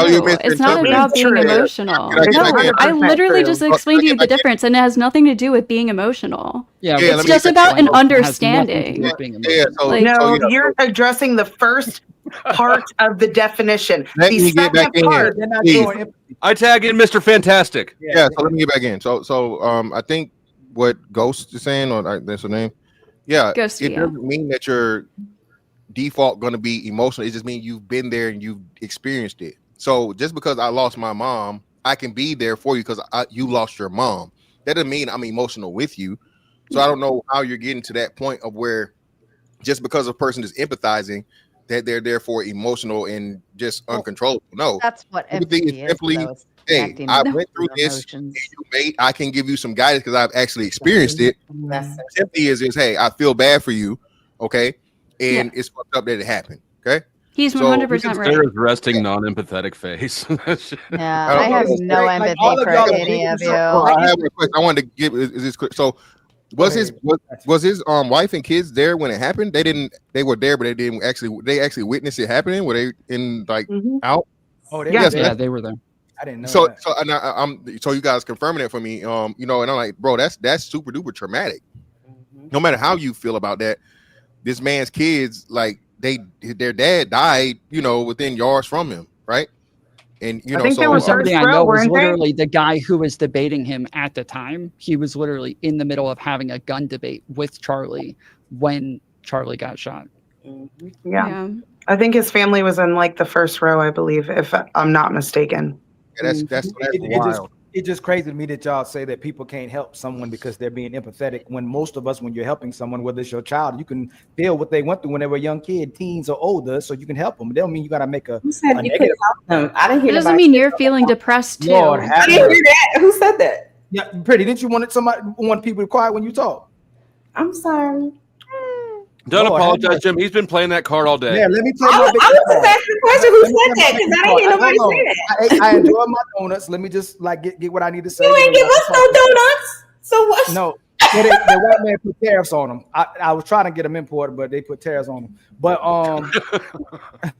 what I'm saying is that empathy can give you a greater sense of sympathy. Like knowing trying to feel what someone's going through can help you be more sympathetic. Just because you have an empathy doesn't mean you can help someone resolve an issue. You could be empathetic or not be empathetic. You can still help someone resolve an issue, but it helps a lot if you're being empathetic to try to think about what they be going through to give them a better resolution and go, hey, I've been there before. I demonstrated these emotions and made this decision. You can feel those things, but don't make a negative reaction out of those things. It's perfectly fine to try to feel like someone else is going through. That's not how that works. It is how it works. I was in mental health for 15 years. So who else has been on mental health for 15 years? Because everybody likes using their credentials.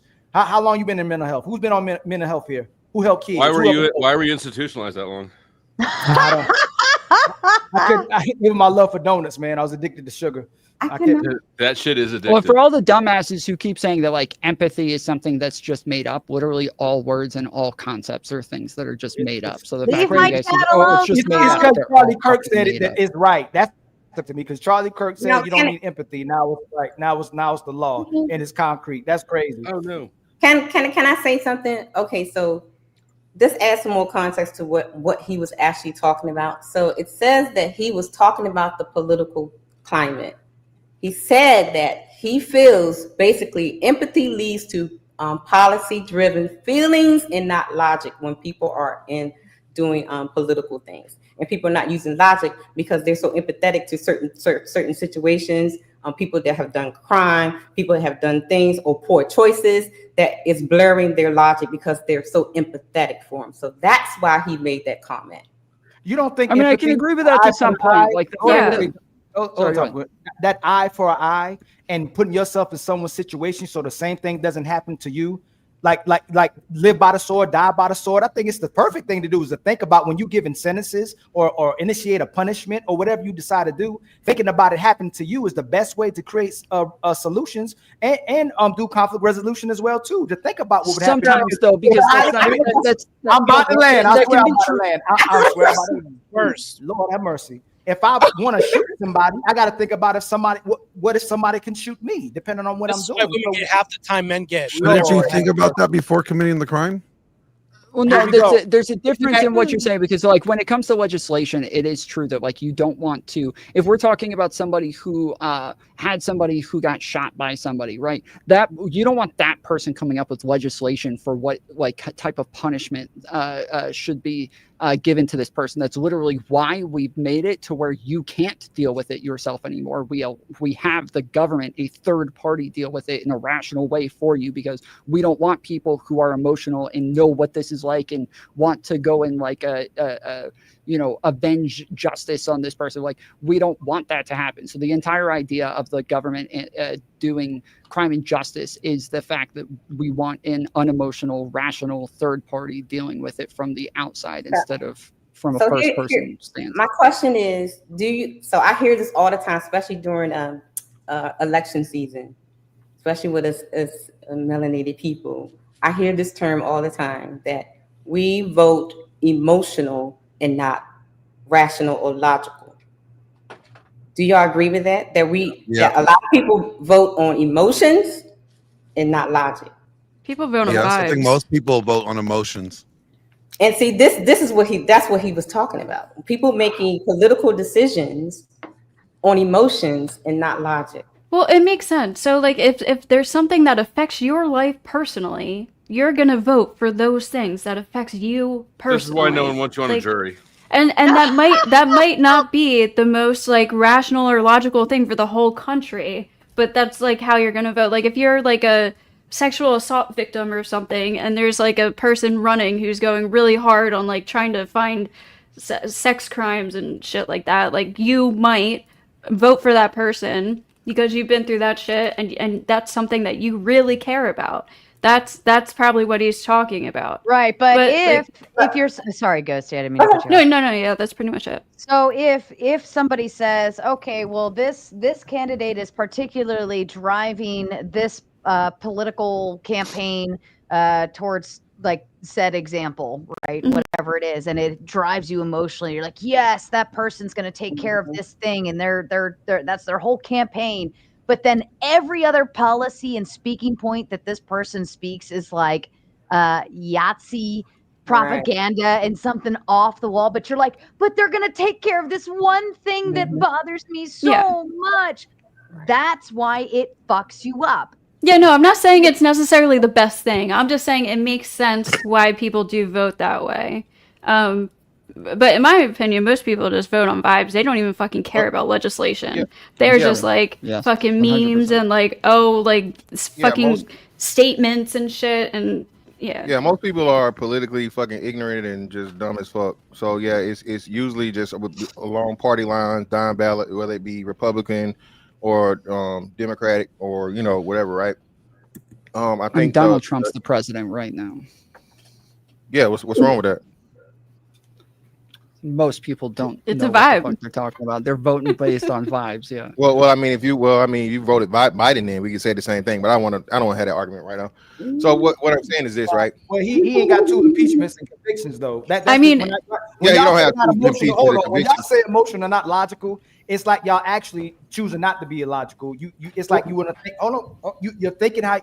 You vote for the candidate that thinks like you and cares about what you care about. So you're using emotions and you're using logic, because if that's the truth, then he should be treated a certain way. If you have 2 impeachments and 36 convictions and you get in president, go, you know what? We're not even addressing that right now. What if you have dementia? Well, we could look at that and say debatable. If he was black and Mexican, y'all would want that to be. Y'all know y'all would want that to be addressed. If he wasn't a white American, why are you making it about race? We could just look at their presidential debate.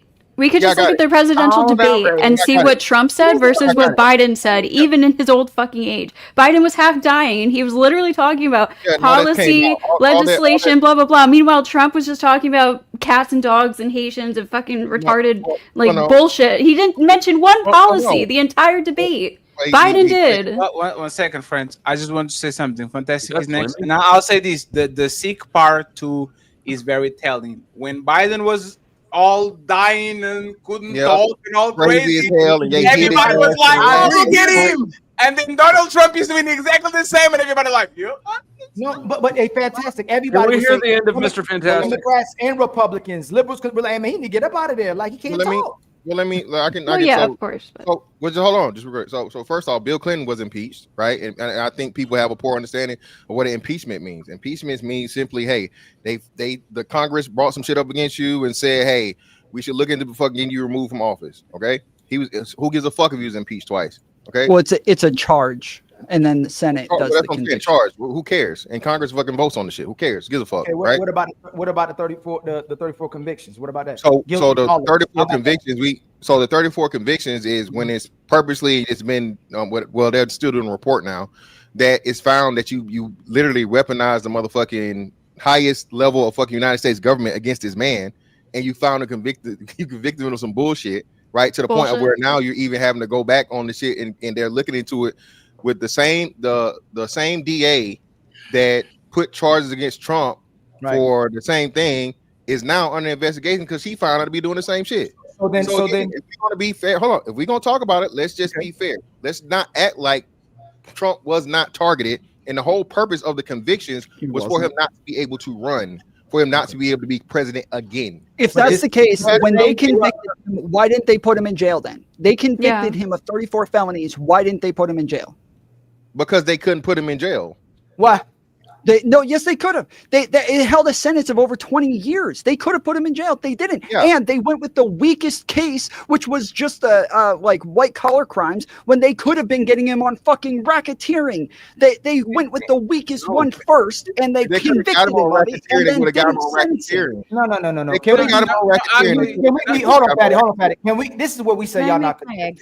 If we say the same corrupt regime that put Biden in office or Barack Obama in office and kept up Trump from winning, can we say the same thing when he wins and goes, hey, if they so corrupt, how did he win? It's so many contradictions. If it was corrupt and he didn't win, it is because they'll say it was corrupt. Just like when he lost, it's like, oh, it was rigged. So how isn't it rigged when he wins? That's all I'm saying. Y'all not consistent. Just 1 second. Go a second. Let's just Sarah say goodbye because she has to leave. Thank you. And then you got it. Tomato. No, thank you very much, Sarah. You see, we behave well today. No, you guys are awesome. This was a fun panel. Tom, I really do like you. I don't hate you, but you are a little bitch, though. Stop being racist, Sarah. Stop being racist. At least they don't tell you to go back to Africa. So hey, Tom, she couldn't contend with any of my points, so I'm happy with the way. Hey, Tom, we are going to change your name to Sarah the Racist Tomato. They would have called you something else in the 50s, Tom. They would have called you something. Got you, Tom. Don't worry about it. But no, Tom's over here like go back to Sweden, trying to defend himself from my chat, and it's like, get in your own chat, Tom. Worried about your own chat. Well, I'm typing in everybody's chats. It's not just yours. I type in everybody's chats. He knows my chat's the best fucking chat, and they fucking win every time. My chat has roasted all y'all's asses all night. It's been great. It's been swell. Fatty and Ali, thank you so kindly for having me again. I do enjoy coming over here. It makes for a fun time. It's land the plane. It's nice to finally be a panelist and not have to be running the clown show and being one of the clowns instead. It's been great. I love all of you. Thank you so kindly. Fuck off. See you later. Now we have a new Pokemon. But like going back to the topic, Fantastic is you're right. It's, for example, the PDF file shit. When people thought Bill Clinton was on that shit, oh my God, I can't believe y'all. And then Donald Trump is included, and everybody like, do we really are against this? Is he really on the list? I think like this is what we're talking about. Feelings is rules for thee, not for me. If I feel something about the person, I will ignore it. But if I don't feel something about the person, now I can do a logical assessment and say that that's probably the worst thing that happens. And I don't know if you have noticed, everybody is like, okay, we already talked about Charlie Kirk. We already got the dude. Can we go back talking about the Epstein files? And there's a lot of people that unfortunately are in denial because their feelings, they invested so much emotionally to the dude that if the dude gets even close to being what they thought, it's going to fuck up their identity because that's what they are. For whatever reason. So we're going to talk about it in the future. Go ahead, Fantastic, and interrupt because I stopped you, and then we go from there. No, yeah, I was just saying, man, listen, all this stuff is here, man. And like I said, the political arguments will always just be a never-ending thing. At the end of the day, regardless of whatever the fuck happened, he's the president. Okay? He first and last, well, this is the second time and last time. You don't get 3 times, you don't get 3 chances. You said all of the shit that people, it's the end of the world and all this different shit. America is doing a lot better than what it was a year ago. Just saying, the amount of money we're spending on other countries, The Doge shit cleared up a whole bunch of the wasteful spending and money laundering. He's pretty much staying true to and fulfilling all of the things that the policy y'all claim he didn't have. No tax on tips, something that Biden didn't do, or what's name didn't do. No tax on overtime. The tariff shit is working. No, y'all motherfuckers shut the fuck up about that, right? Tariffs are working. How are they working? What do you mean how are they working? How are they working? They are higher than ever, meaning the American people are paying more than ever. We gotta be brainwashed, right? Like more than ever in what? Hold on. One second. Let me answer. Every time he comes out and announces, we got the biggest tariffs ever for the first time.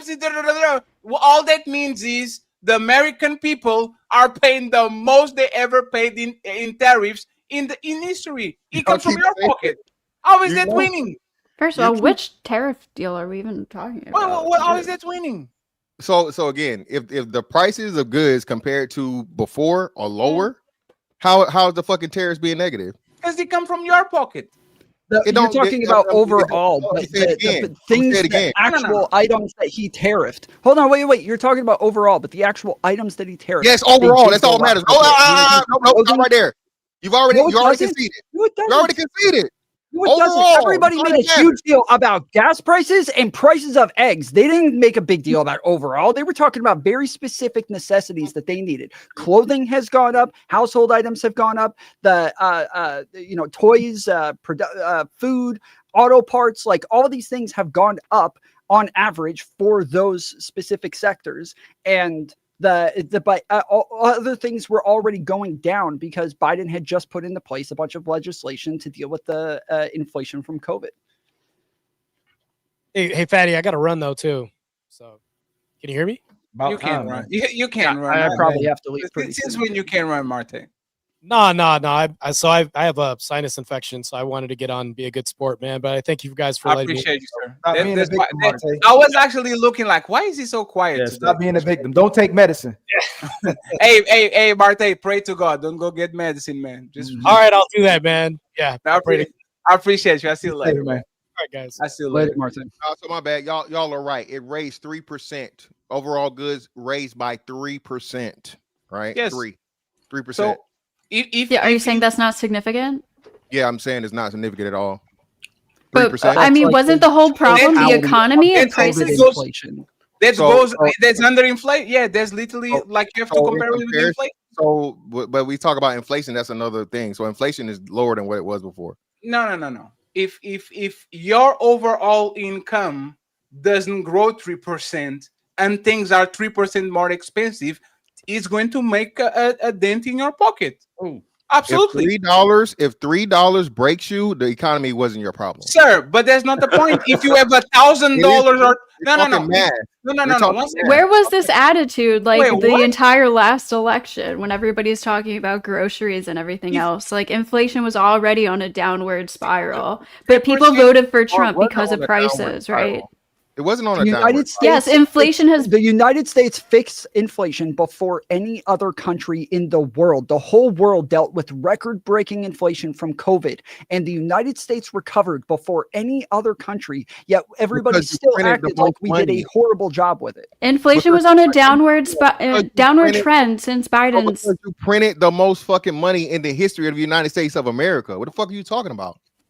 Obviously, that was one of the ways that they felt. It's not fixing it.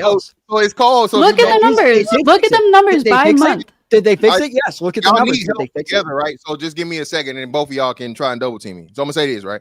So when you print more money out of thin air, right, it's gonna dig you out of a hole. And if you really listen to economists, they'll tell you that the biggest issue and problem. This isn't something that started with Biden. It started way back in Obama or Bush, right? 2008. Because they never let the true thing happen and the shit crash the way it should to reset everything. All you did now is motherfucking quantitative easing, print more money.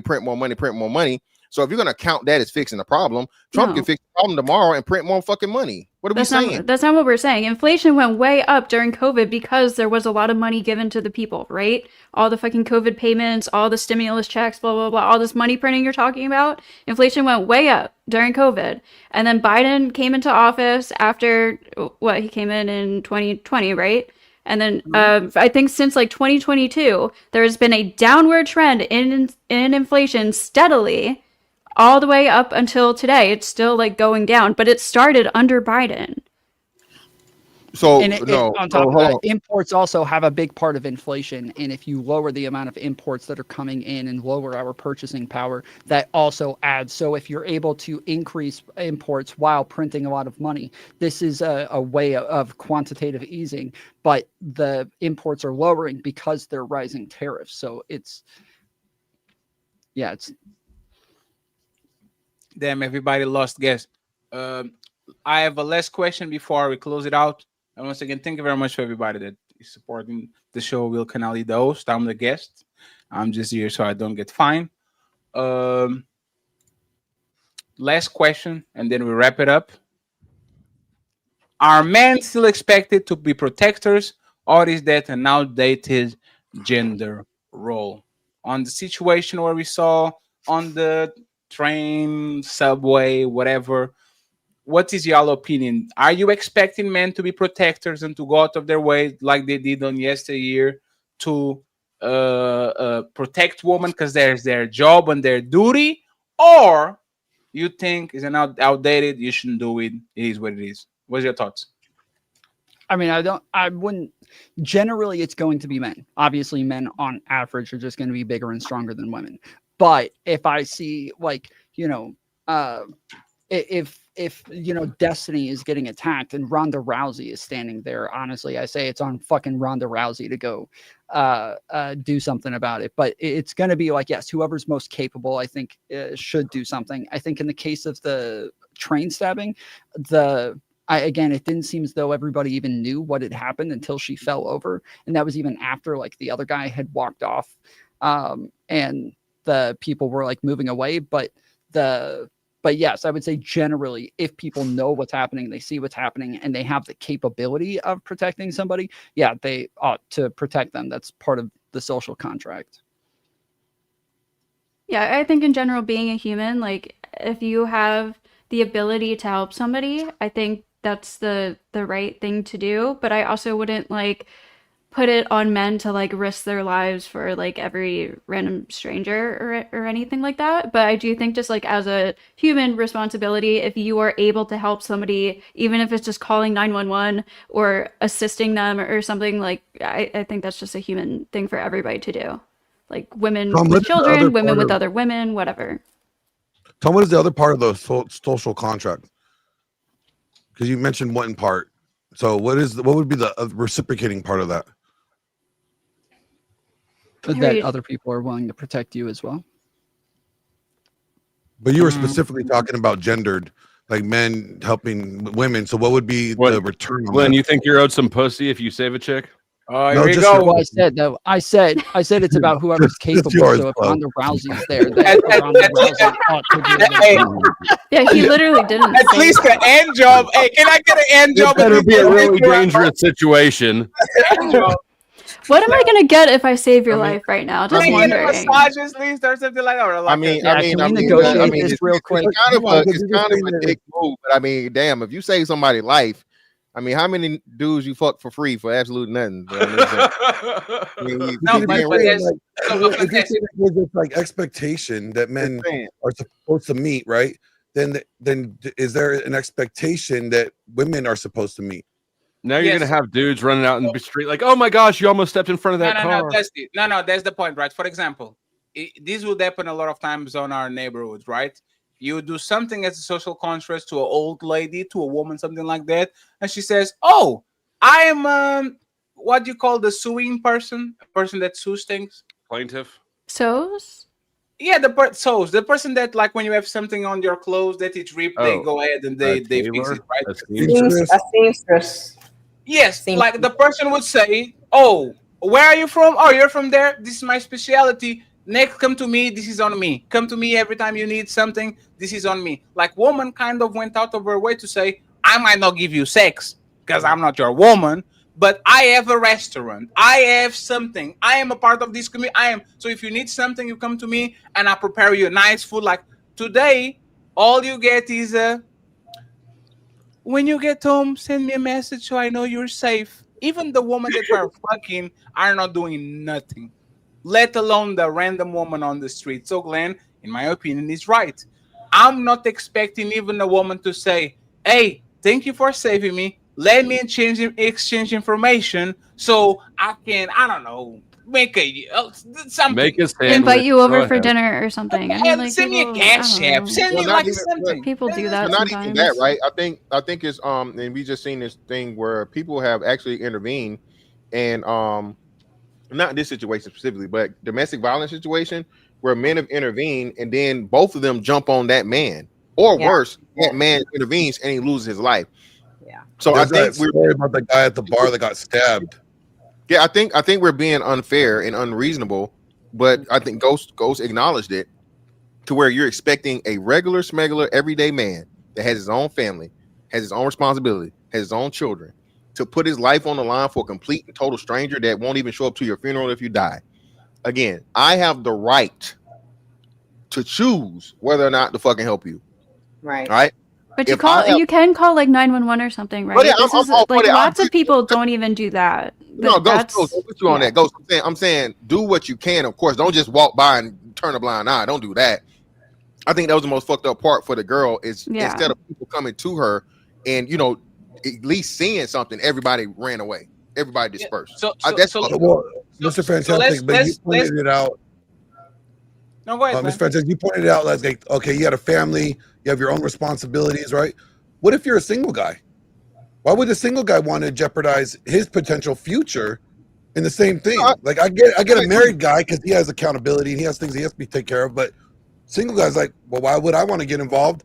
I might not make it out of there, and now I might not get a family. I was just giving that scenario because that's like the thing, but the same thing. I have the right to fucking choose whether I'm gonna risk my life or not for anybody. So I'm with you. That's what Ghosty was saying too. Yes, so fantastic. Can we go to a clear example that might this is a example. Titanic. Actually, let's go to Titanic. It's a burning building. It's a burning building. If we are Fatty, I think that's different. So hold on. I think a catastrophic situation, earthquake, natural disaster is totally different from direct violence from a human being. Yes, that's fair. So if we're of course women and children first. Why? Well, that's just the way it is. I just bought the PlayStation game, $70. Yeah, you just bought it, but I think at the end of the day, your instincts are gonna kick in for the most part, and you're gonna be like, "Hey, fuck it, I'm gonna save them too." So I mean, listen, I ain't saying, Fatty, listen, hear me out.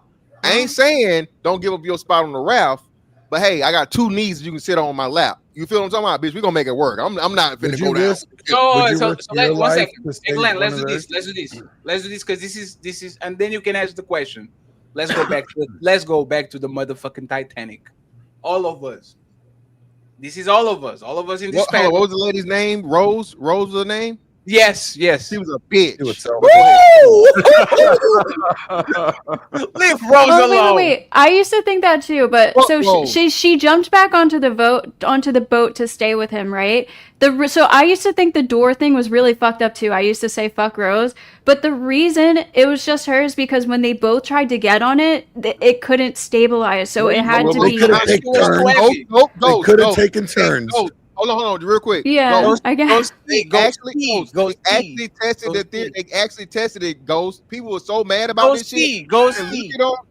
I'm sorry, Ghosty. Yes, Ghosty. You can literally go on motherfucking YouTube and see them recreate this shit to where both of them could have made it. That's what I thought too, but I guess in the movie, like that's how it. No.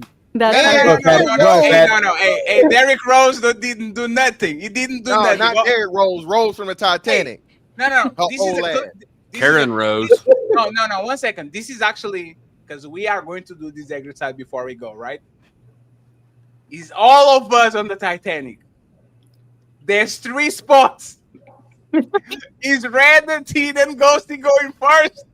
or anybody saying, "Hey, man, Them days are over. them days is over. My argument is I'm tiny. I'm super tiny, so I can probably fit like a bunch of with a bunch of other people. I'm giving my seat up to I am whoever offers the 5'1" most and time in exchange. 127 pounds. I'm 5'1" too. Yeah. I will say This is the thing. If she's not your woman and they're not your kids, no. if they're not your woman and they're not your kids, why do you care if they make it? I want to say. One second. But we know that, hey, especially if Patty and Ghosty said they're small, we can just yeet them out of the seat and get it, right? That's fair. Me and Patty are going to survive this motherfucker. Even if she jumps under, you're like, oh, they're fine. Like Survival to the fittest.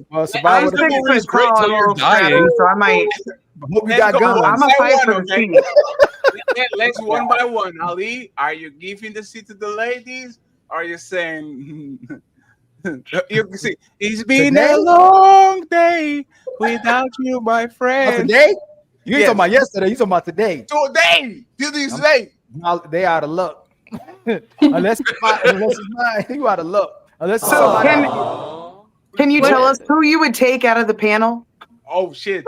Who I would take? You talk no. Like yeah, who would you? You got 3 spots. Who are you? Who has children? Who has children here? This is like fuck, marry, kill, but just kill. Man, I'm about to be racist. I'm about to be racist. I'm taking Fantastic and Fatty. No. There's nothing we're doing here. Hey, Patty, Wait, there's black women on the panel. Why did you choose the guys? You're racist and gay. When we find other women, let me tell you why. Sitting on my shoulder. I'm gonna be on Fantastic shoulders, baby. When we find other races of women, when we find other races, like, hold on, Fatty, let me. Ali, no, there's another question. Like Noah's Ark, right? We're gonna be able to make all races. No, it's not. If the 3 ladies got to the seat first, and you got there, you're like, oh shit, Athena, Patty, or Ghosty. Who are you eating out of the seat? Jesus Christ! I'm 6 foot tall. I'll put up a fight. Oh shit! You better go down there and get him back.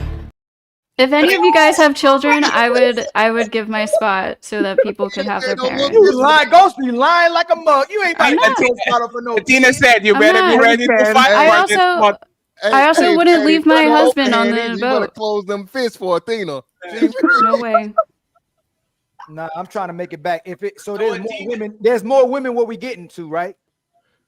You hope so. Otherwise, you and Fantastic and Fatty gonna have a hell of a time. Is there more women when we get to that No.